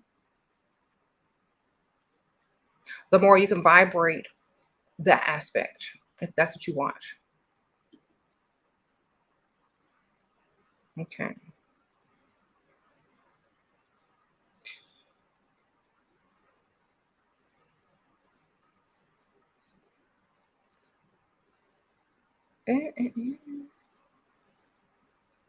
We're in the era where we have so much knowledge at our fingertips, but we still ask questions.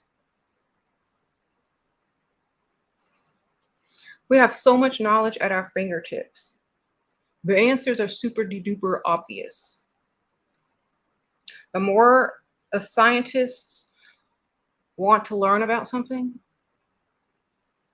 or to connect with something, they have to learn about it. That's just it. Did you think I was going to tell you to walk up to a statue, put your finger or hand on it, and say, I'm connecting with you, or I want to connect with you? You can connect with goddesses all you want. But if you don't know anything about them, then what's the point? So you need to learn as much as you can. That's how you connect. Just like if you're in a relationship with somebody, you could put your hand on my shoulder all day long and say, I want to connect with you. But if you don't know who I am and you don't know what I like and you don't know the aspects of me, you don't know my moves, you don't know what I represent, then you're lying to me. You don't want to connect with me because you don't want to learn about me. So when I say to learn, that's how you connect, by learning. No other way. After you learn, then you can find more creative ways to represent that energy and that goddess and feel a connection. But you need to learn a lot about that particular god or goddess first for anything. How do you know what type of goddess you are? You write it down. What do you represent? What is your purpose?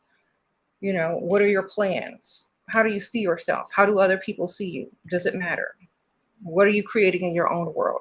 What information are you giving to others? What example are you setting? What do people think about when they hear your name, when you walk into a room? Those are your goddess and god aspects. There you go. Like, this journey is more learning than it is anything. It's more learning about yourself and about other things that you associate yourself with. The more you know, the easier things become. Okay. How do I deal with haters and the eccentric who think esoteric knowledge is witchy. I don't care. It's witchy. Okay, good. Witchy ain't bad. Sparkle, sparkle. Depends on what witchy means to you. Like, does that mean something negative? It doesn't mean anything negative to me. It means wise woman, wisdom. So I guess that's a good thing.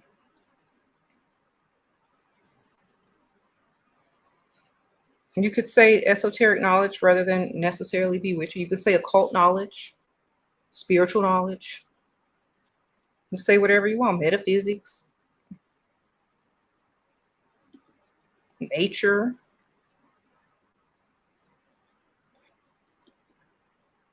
Okay. Did I get most of my knowledge from reading books? I got a lot of my knowledge from being curious, reading books, life experiences, my own intuition, being correct, after, thinking a certain thing and, it was definitely correct.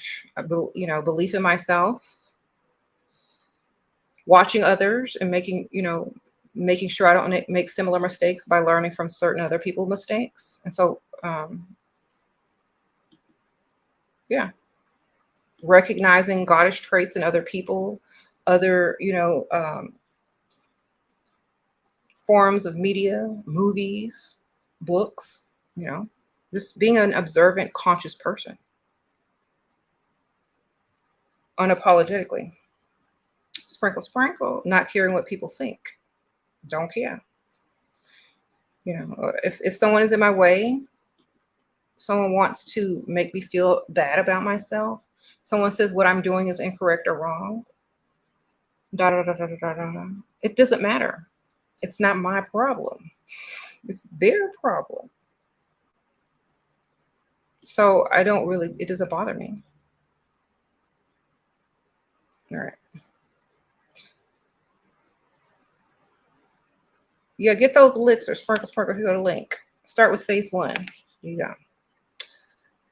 Definitely get the full ounce is mostly recommended. The half ounce is for those who can't afford the full ounce and need to order a little bit at a time. So that's why it's split up.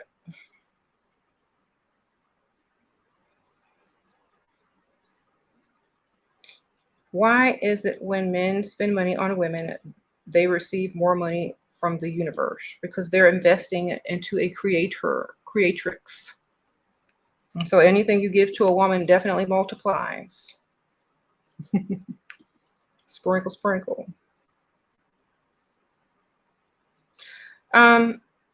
If you are a member, thank you for supporting the channel. Sprinkle, sprinkle. There you go. You get a shout out where I'll highlight your comment. You Robo Goddess. Okay, there she's a member. Sprinkle, sprinkle. It's just more of support. Being nice, wanting to be. And sometimes, I ask the members to vote on the next topic of the video every once in a while. Read on the website and read the descriptions and read all of the reviews on the Etsy store where the elixirs are being sold. Okay, so do your little research. Also if you go to my channel page, look under videos and just type in elixirs. All of my videos that describe my elixirs will pop up, okay? Sprinkle, sprinkle. They're natural. They definitely will help you get to your next level mentally and spiritually, and also give you energy. And, also help decalcify your pineal gland. That's what's needed. It's an alchemy that gets you to your next level spiritually. Okay, makes you see things, makes your conscious more aware, increases your abilities. All right. Thank you. Sprinkle, sprinkle.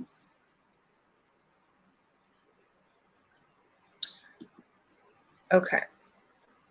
What does knowing what type of goddess you are give you? It gives you your divinity and your purpose and your plan and your freedom. It keeps you from looking outside of self in search of who you are. It allows you to create who you are and to create the life around you. And also it allows other people to, recognize your divinity and how you want to represent your divinity. Okay. So,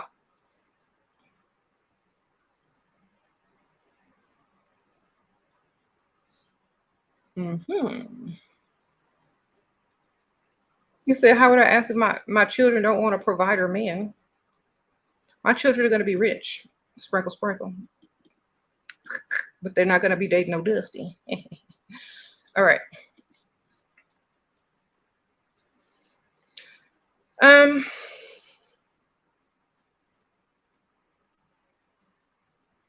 Either way, they're going to live life wonderfully because I created it that way.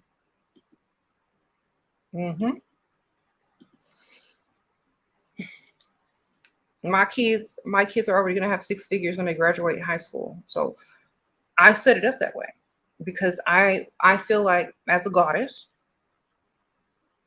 making these types of decisions early on in life are only going to lead to living the life that I want and also allowing my kids to have the best life that they can as well. So they can believe in themselves, know that they're divine. I don't want them to question it. I don't want them to question my divinity or their own divinity. So I set it up that way so they can live as divine beings. All right. And I think every parent should do the same thing or as close to it as they can.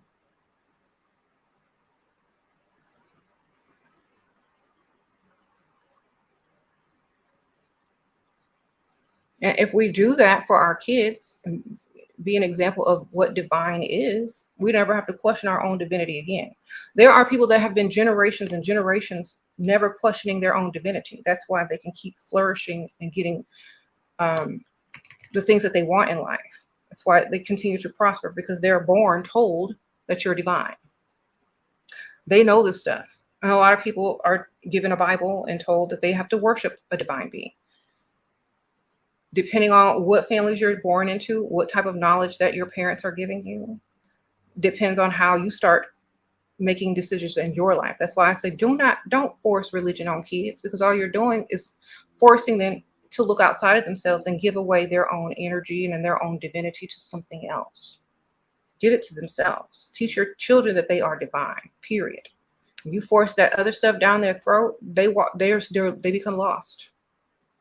You're no longer in contact with a lot of people after those elixirs. Taking the last one now. I'll probably start over again. Thank you for all you do. Thank you, wise goddess. Sprinkle, sprinkle. Appreciate you. Yeah, those elixirs definitely weed out stuff that don't need to be in your life. Period. Because a lot of times, a lot of people are holding you back and you don't even realize it. Um, a lot of people are literally holding us back from our best lives. And we don't even realize it because we think, oh, well, since we share blood or since we're friends and we've been friends forever, that we're supposed to. No, sometimes they need to step out of the way and let you do you. Yeah, purging that negativity. Hmm. That's right. Your family fought me that I should serve them and other people. Taught you should serve them and other people. So I became a people pleaser. And when I met Shira, I learned a lot. Yeah, sprinkle, sprinkle. Why should you serve? You the waitress, baby?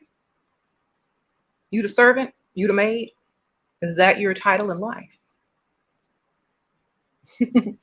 You see how they brainwash people? Instead of teaching you that you are divine, they taught you to serve.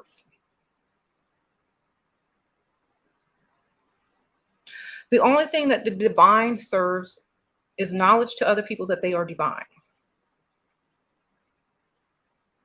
That's it. They serve you with the knowledge of your divinity. That's all. They can serve it in a creative way. They can serve it through a book. They can serve it through a video. But the message is still divinity, not bow down and serve and be humble to somebody. That's taking advantage. Okay. You was a people pleaser too. So glad I came across Shear's videos. Yeah, stop pleasing people. Please yourself. If people truly like who you are, what you represent, they don't require you to please them. They don't need you to please them. That's the whole point. What type of goddess do I consider myself? Um, a divine goddess that doesn't care what people think, does what she wants, spread message of, empowerment to women especially, and also of manifestation and your true divinity. I would associate myself with, leveling up and looking good, beauty, um, transmutation, confidence, all of those things. So the type of goddess that I am, I think most would consider a quote unquote darker goddess, but that's the kind that's needed to accomplish what needs to be accomplished today. Like nice don't really get you too far in this world.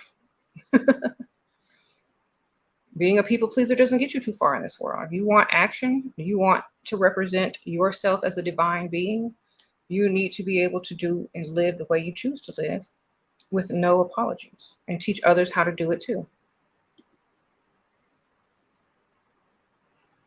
Okay. You said nice gets you played on. Exactly. Everybody that try to be nice, they learn their lesson quick. Oh, it's like, nope, can't do that no more.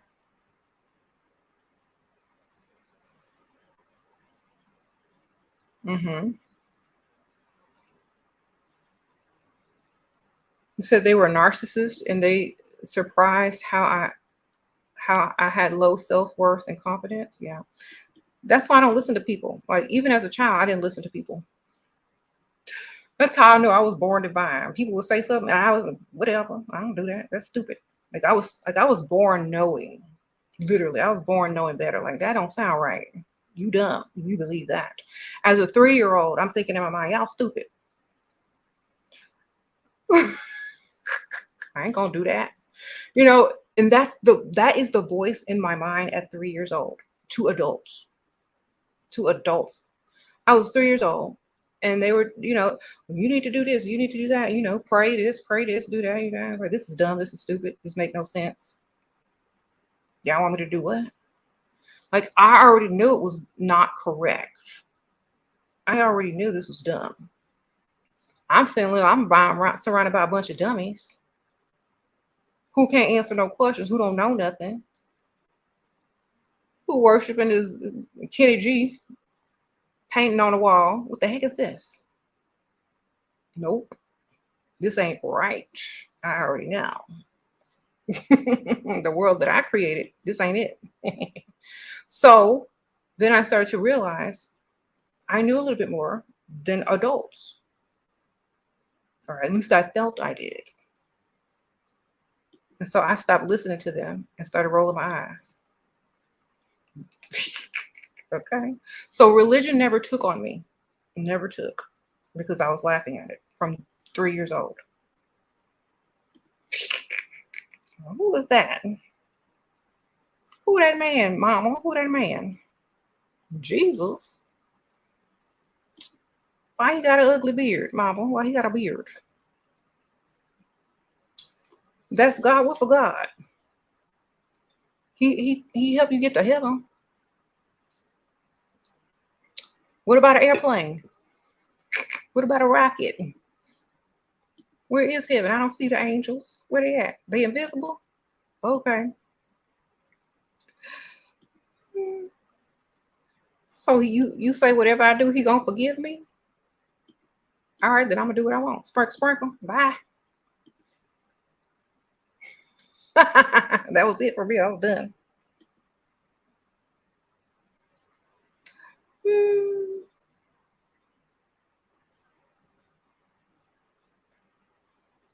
There you go. You gonna forget whatever I do? Great, good, because I was gonna do it anyway. Sprinkle, sprinkle. Glad we can agree. So I didn't never it, religion never took, but I was forced to learn and read the Bible and all that stuff. That's why I knew slowly but surely I was reading other books other than the Bible, and I started to see a lot of similar things. I'm like, wait a minute, that sounds familiar, and I was like, this is the same story as this. This is fake. This is older than this. What's going on? So a lot of people just reinvent gods and goddesses with different names and different religions and stick it in there. And all the whole message of any religious text, any book, is that you are a divine being. You are a god. You are a goddess. You can read through any religion you choose. Anyone, just pick one. Any, many, miny, mo. Once you realize that they're all metaphor, they're all going to say you are divine. You are God. So act like it, basically. Mhm. Yep. I read all the books. Basically, it just comes to that you're God and goddess. And when you realize it, you'll be able to do what you want. Okay.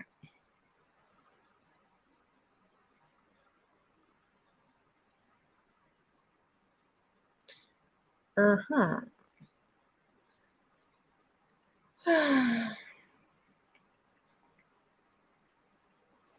Some people are also here to remind you how divine you are in comparison.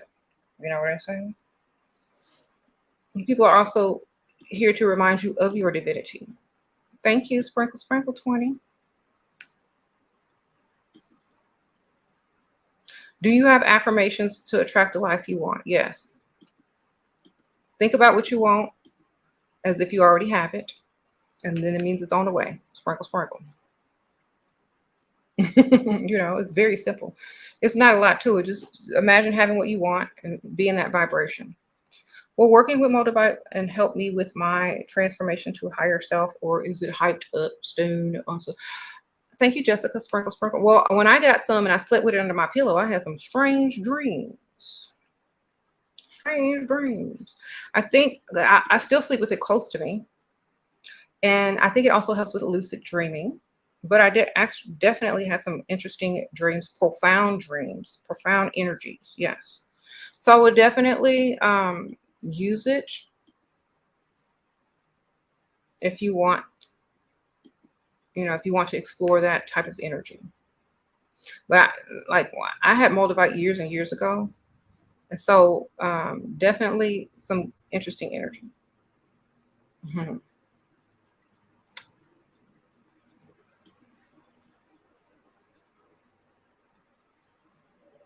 I don't know. Some people say it's too much, but to me, it was just normal. It's like, ooh, this is interesting. It's like finding a good show on Netflix. It's like, ooh, this is interesting. When you find a really good show that's like really interesting, it has like all this information you like in it, and you're like, yes, can't wait for the to binge the whole thing. It's kind of like that when you dream, especially if you sleep with it under your pillow. I like it. Why is easy to manifest while angry or dismissive? Because your frequency is very strong, you know.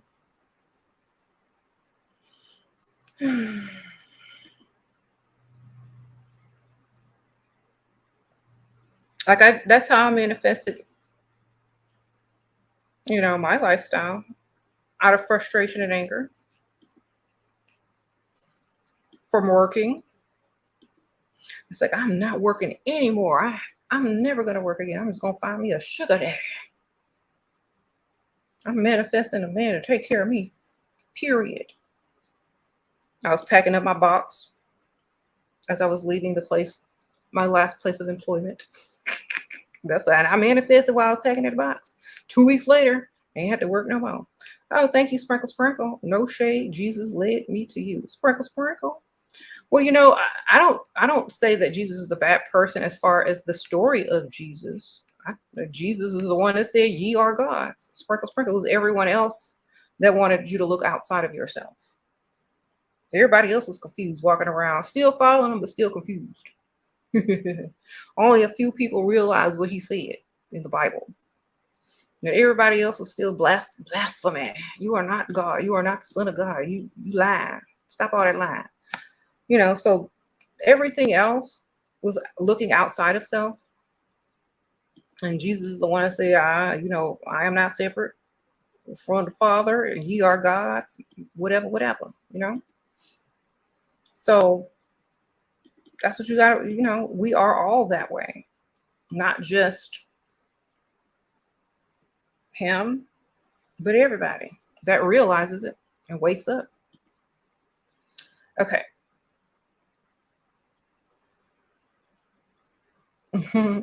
So anyway, yeah, I manifested my life. I'm like, I'm not doing this no more. I ain't clocking in no more. I'm done. I didn't really clock in, but you know what I mean. I'm not working no more for nobody else. I'm done. I said it.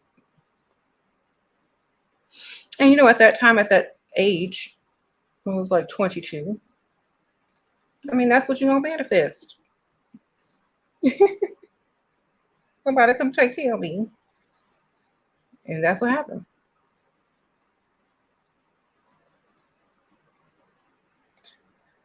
You said righteous anger, when you are justified in your anger, can be very catatonic and validating. Yeah, like I was angry for the right reason, because I was letting people rule over me and control my life, my feelings, my money. Ugh, that was a disgusting feeling.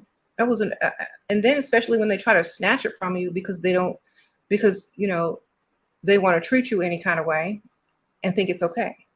Like, you must have forgot who I was. I'm divine. You might be a divine, but I'm also divine. You can't treat me like that. Okay.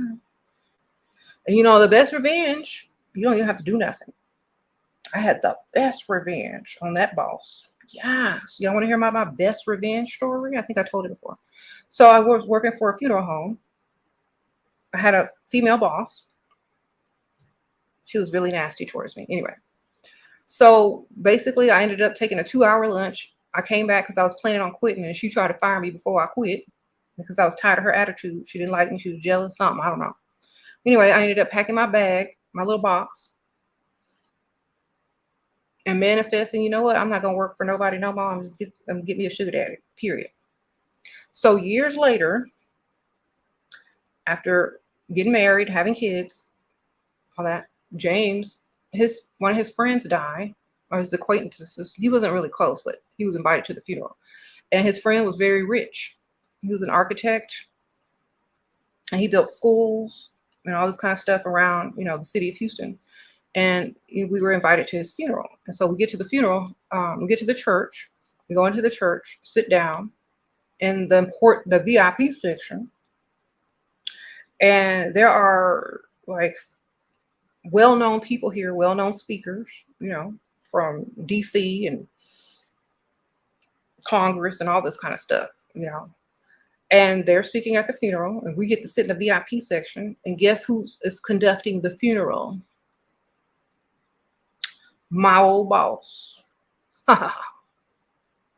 She saw me and James sitting together, and my outfit, my cute funeral outfit, all black, looking like 10 times better. And the other workers that were working there, they saw me too. They was like all excited. Best revenge ever. Period. You working, I'm sitting here in the VIP section looking 10 times better. Bye. So sometimes you don't even need to seek revenge. If you are divine, justice will be served. Period. Point blank period. All the time. That's it, baby.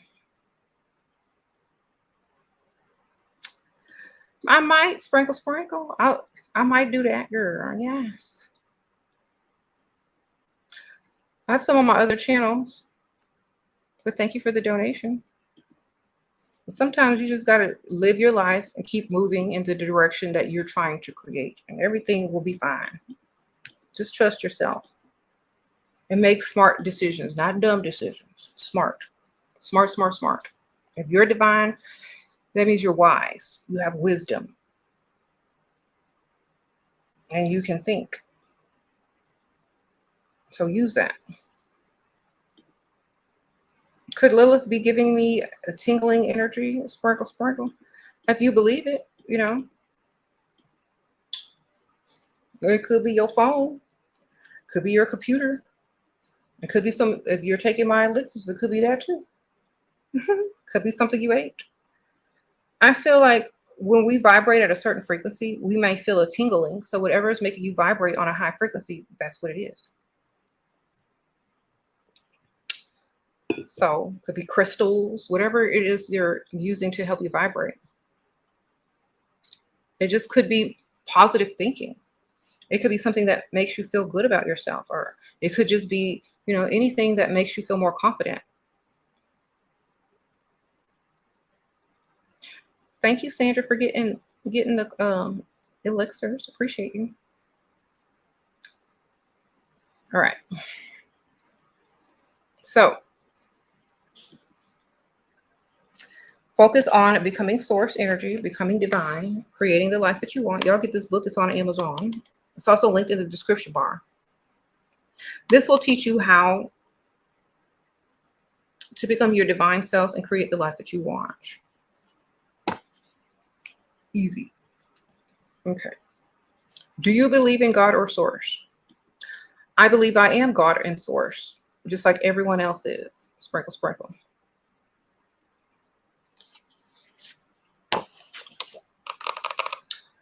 Yes, we all are. And when we realize it, it'll be much easier to have the lives that we want. Mm-hmm. I manifested lots of specific things. Yes. I mean, I really think I did. Many, many times. A specific person, many, many times. Yes. When you manifest a specific person, it doesn't mean that they're going to be permanently in your life. It just means they're going to manifest themselves in your life. They may stay, they may not, but you still manifested them, right? All right.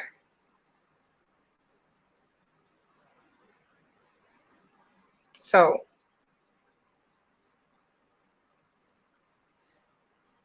get your, don't think that when you manifest something, it's going to, especially if it's a person that may have other obligations or may need to be doing other things. They may not could stay with you permanently in order to continue to be who they are and to live in their divinity. But for a little while, yeah, you could. How can you manifest your ex back, girl? No. Did you break up with him or he broke up with you? Because I ain't ever manifesting nothing back that left me. Because they stupid and I don't want them in my life. Okay. If you that dumb, then you deserve to be left. You deserve to be staying in the past. That's how I feel. Okay.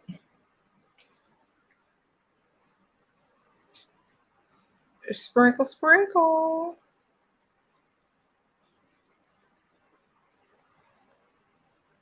How to deal with men who want to take away your God and God divine self. I spoke to a guy yesterday, and after talking, I felt like he was trying to make me socialize with people that I don't want.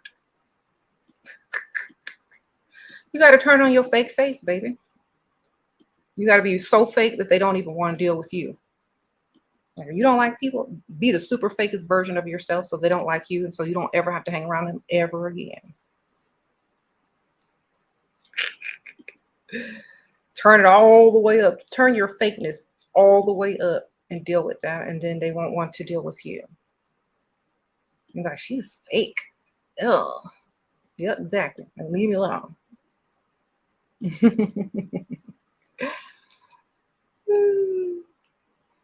Fake it, fake the fake until they leave you alone. So, how do you manifest a specific person? Talk about them, like them, learn about them. Know that you're going to meet. Know you're going to meet. Be on the same level with them. You know, if you constantly think of other people that are better than you, you're gonna feel like you don't deserve to meet certain people, or that they're beyond who you are. But when you feel divine within yourself, and it's easy to also not put anyone else above you, and which makes it easier to manifest anyone into your life. Hmm. You said you tried, but it always failed. I tried meeting him so much. That's because you tried too hard. Divine don't have to try hard, baby. Sparkle, sparkle.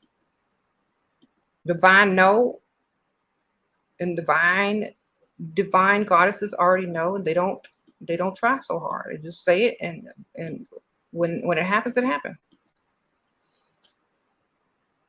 You know, I mean, I've done it so many times. I already know it's going to happen. So once it happens the first time, you know the second time is going to happen because it happened the first time. The third time, you know it's going to happen because it happened twice already. And the fourth time, you already expect it done. So I don't. There are certain people that maybe you want to meet in life, and that's who you get to meet if you just know that you're going to meet them without trying too hard. Just like, I already know I'm going to meet them. It's done. When I do, I'm going to be expecting it. That's how I do it. Like, and when you know, like, I knew when I was going to meet certain people, I was like, you know what? I'm going to meet that person one day for real. And then I meet them. Or I just said it and then let it be.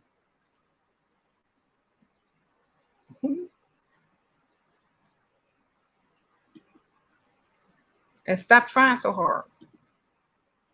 When you stop trying, that's when things are easier. Not like you're trying to swim, you splashing around, you just float. Okay.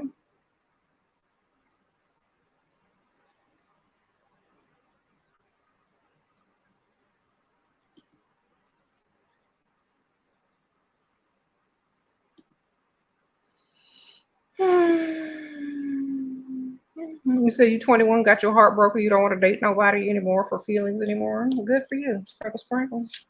Get to know yourself. Get to know who you are, what you want, what you want to represent. Get to your divine self. Okay. Hmm.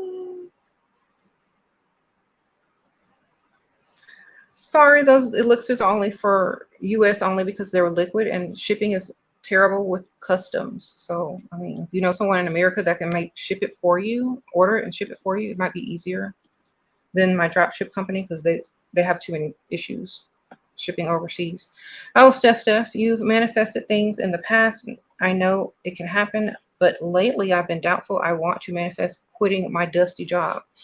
Then you're focusing on the wrong things. Sparkle, sparkle. Thank you for the donation.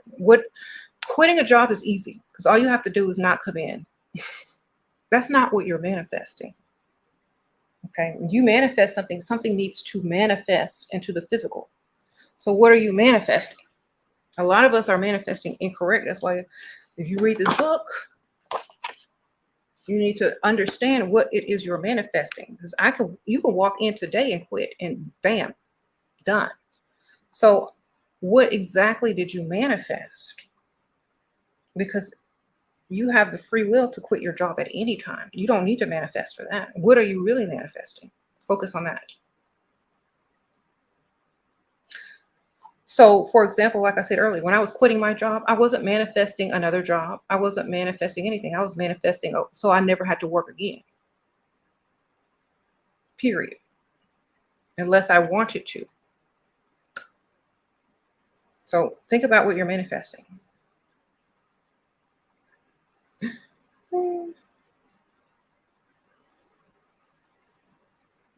So I'm done. I ain't clocking in no more. And I have no more bosses, period.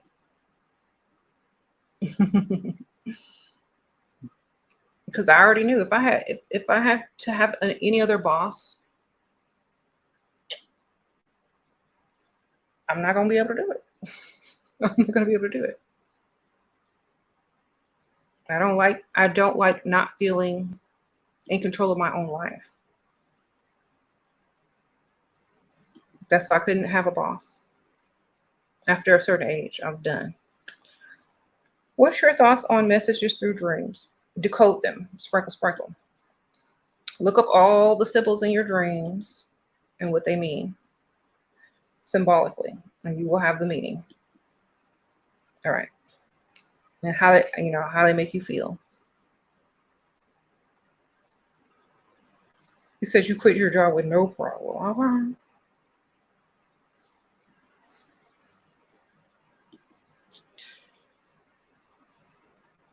So I hope this was helpful to y'all. I hope y'all write down the type of god and goddesses that you are and trying to become. Get you a little book, write down your aspects, who you are, what you represent, what you want people to think when you walk in a room, what you embody, etc., etc. Your goddess traits, your god traits. And, work with that, work with your own divinity.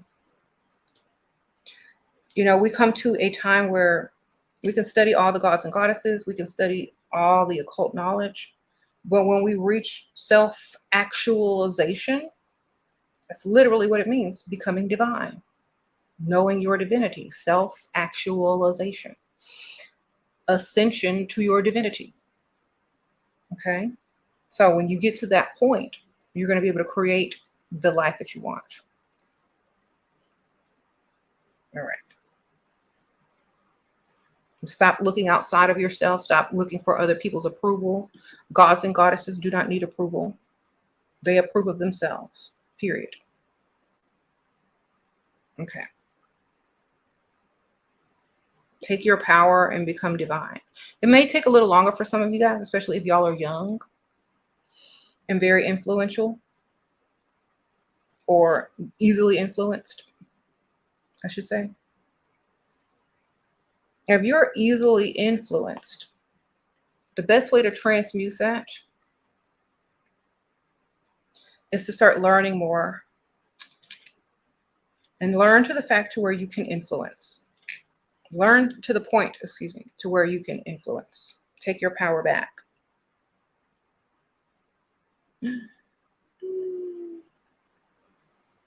Sprinkle, sprinkle. Use your intuition, use your common sense, use your creativity, to decide and make decisions. I mean, they even had that whole thing and that whole saying, what would Jesus do?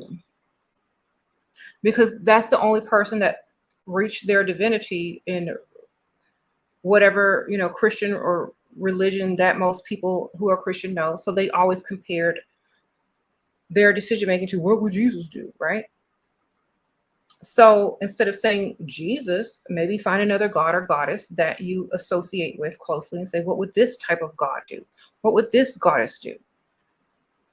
And some people even say, like, what would this person do, instead of even a god or goddess, because everyone is actually divine anyway. So even if you say, what would this human do? It's still saying, what would this god or goddess do? Either whether they're aware of their divinity or not. So when you're in doubt, whoever you are closely associating with in their divinity, ask yourself this question: what would this person do in this situation? Or what should I do as a divine being in this situation that's most beneficial to me and those in my life? then make that type of decision. A god and a goddess does not go around in doubt. Okay, they take the information that's given and they transmute it into something that's going to work and be beneficial for them and other people in their lives. That's it. You say, what would Shiva do? There you go. How do I know my divine mission here? You create it. You write it down and you create it, whatever you want it to be, whatever you have passion for, whatever you like to do, whatever you would do for free, whatever people respond to the most. And you can change it at any time. Okay. So you're not looking for it, you're creating it because you're divine. Okay. Yeah, decide. Yeah. Shira would marry the rich old man instead of doing too much to keep her feminine divine and avoid working like a masculine workforce. What? Yeah, I'm taking the easiest route, baby. Sparkle, sparkle. Water. I'm a water sign. I'm not doing all that rigmarole.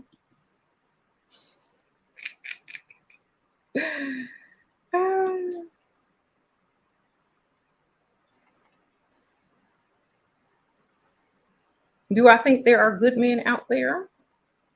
I think there are men out there that are going to do what you need them to do. I mean, that's up to you or them to decide if they're good or bad. But I don't see people as good or bad. I see them as beneficial or not beneficial. Okay. You beneficial? Then you can be here. You not? Goodbye. I don't see good or bad. Beneficial, yes. And see, when y'all stop looking at life in black and white and good or bad, y'all are going to open up a lot more abilities to manifest. A lot more. You know, when you become obsessed with good or bad, evil or good, da da da, you're not seeing the bigger picture.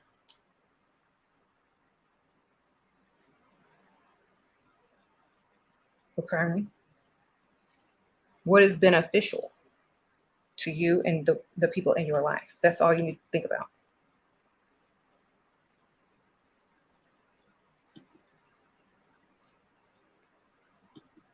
Because think about this, good or bad is based on what you believe and who taught you, not beneficial. Okay. Oh, Miss TP Wong, sprinkle, sprinkle. If you can do a spell with your mind, then why are candles and tools necessary? To remind you that you're divine and that whatever you've been doing in your mind is at work. It's a reminder not to doubt. Okay. It's like if people believe in certain things, why do they need a reminder? Why do they have a cross? Why do they have symbols? So you can remember who you are and what you're doing. Okay. You said beneficial or liability. And like if you were taught something was bad and the person you're dealing with was taught that that was good, then you're not dealing on the same level. But if that person is beneficial to you and you're beneficial to them, then everybody wins. You see? So I say, that's why they say don't discuss politics or religion because you're not going to agree on everything, but you can benefit from other people without going into right or wrong, black or white, good or bad. That doesn't matter. It's all perspective from where you learned that from. Okay. So beneficial or not?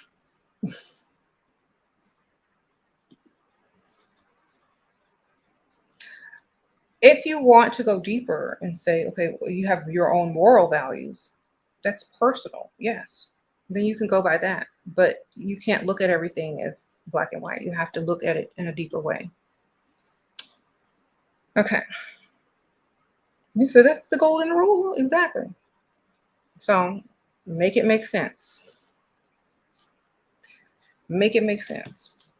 If you can't make it make sense, then think twice about before you do make the decision. If it's not beneficial, think twice about making the decision and figure out what to do instead. Okay.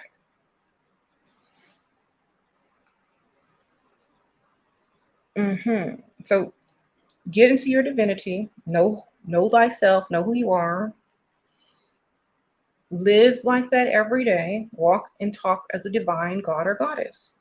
You will have less problems, I promise you, less dealings with anything that is associated with, doubting who you are. A lot of the times, people's problems are because they don't realize that they're divine.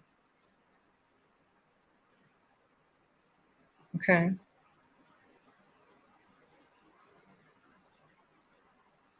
So how do you manifest a good night out? Go out with somebody with some money. Who gonna do what you want? Sparkle, sparkle. That's how you manifest a good night out to me. Whenever I want to have a good night out, I know who to call. Somebody with some money that's gonna do whatever I want. Period. Beneficial. Sparkle, sparkle. Benefits. Beneficial. That's how. You can't find nobody with some money. Dress to attract somebody with some money. Look like you need to look to attract somebody with some money so that in the future you can have a good time going out because they're gonna sit there and pay for it and take you and have a good time. So, think about it like that. That's what I used to do. I was like, I don't want to pay for nothing. Me manifest somebody to pay for my drinks tonight. Go out, don't pay for nothing. Have a good old time. Then when next time I go out, they remember me. Oh, let me buy you some more drinks. Great. You hungry? Sure. I just go out knowing somebody gonna do it. And I always have a good time. When I was younger, yeah. There was no doubt. I just walked in like I knew. Period.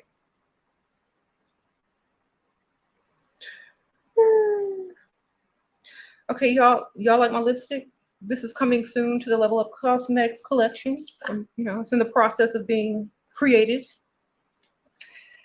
But until then, you can definitely get some of my lipsticks on levelupcosmetics.us. And this one is cool. It's very close to this in color. It's a pendant. You can also put on a necklace. It looks like a vial, but it's literally a matte liquid lipstick. Just type in red lipstick on my Level Up Cosmetics store. It's in the description. I think it's like the first link in the description. Okay. Did I ever have a tomboy phase? Yeah, in high school. But that was the 90s. Everyone dressed kind of like grunge. I think that was the style. 90s. Not for long though. Maybe for like 1 year. And then I started dressing more feminine.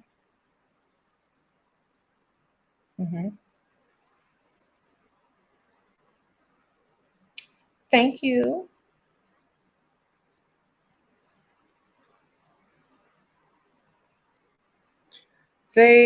What? Please sort out the shipping because I'm so sorry. I can't. You know what? When I first started making, when I first made the store and started selling the elixirs, everyone was so used to Amazon coming in 2 days. Okay. When you live across the ocean in the world and you are ordering something liquid, it has to go through customs. And if you have anything wrong with your address, missing an apartment number, something, it gets stuck in custom or it goes all the way back. Okay. And so many people were not updating their address on Etsy. They were sending it to the wrong place.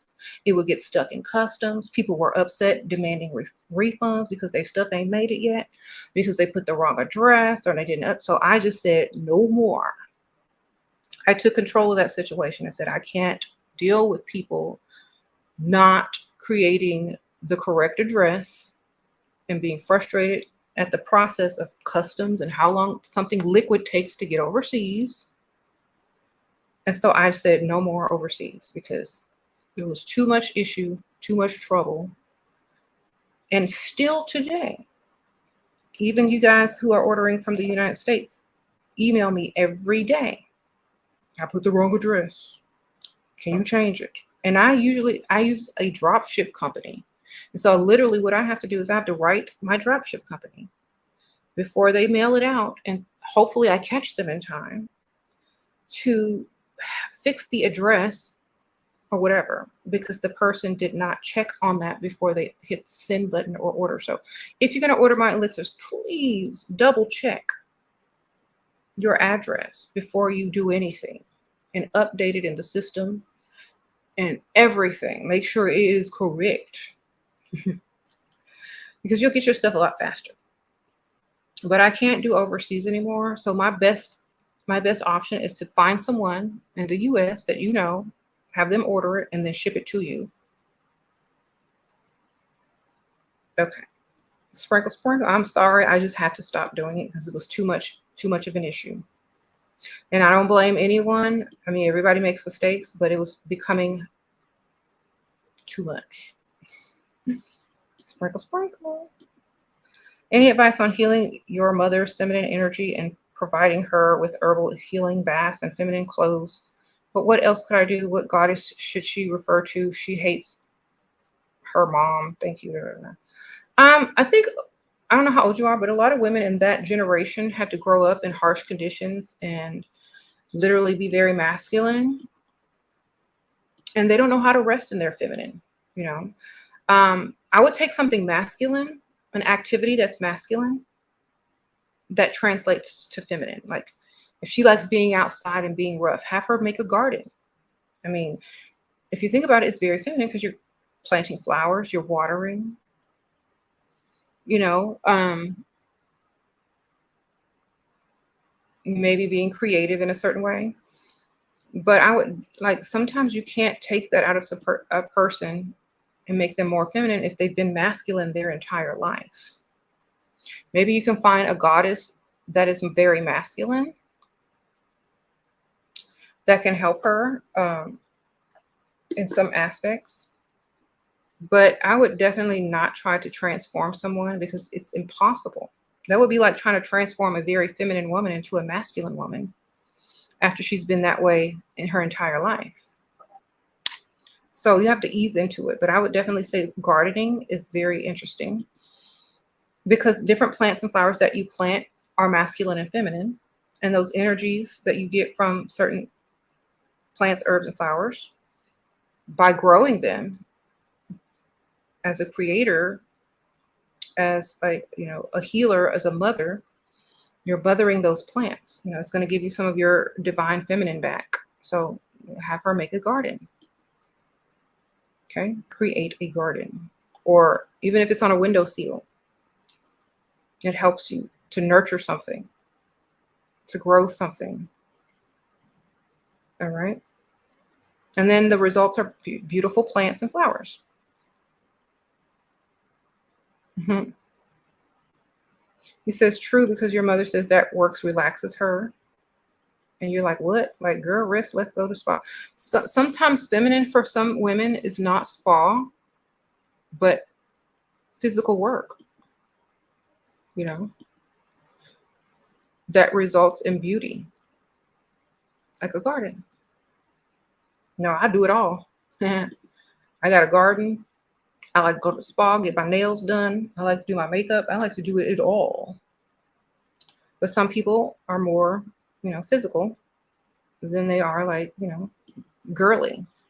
So a garden is perfect. You can make your own skincare from gardens. You can make your at-home spa. Like I made sprays out of flowers and some of the herbs that I made, facial toners and sprays. That's very feminine. So I will see y'all later. Maybe y'all can do that together. And thank y'all, everybody who donated. I appreciate you guys.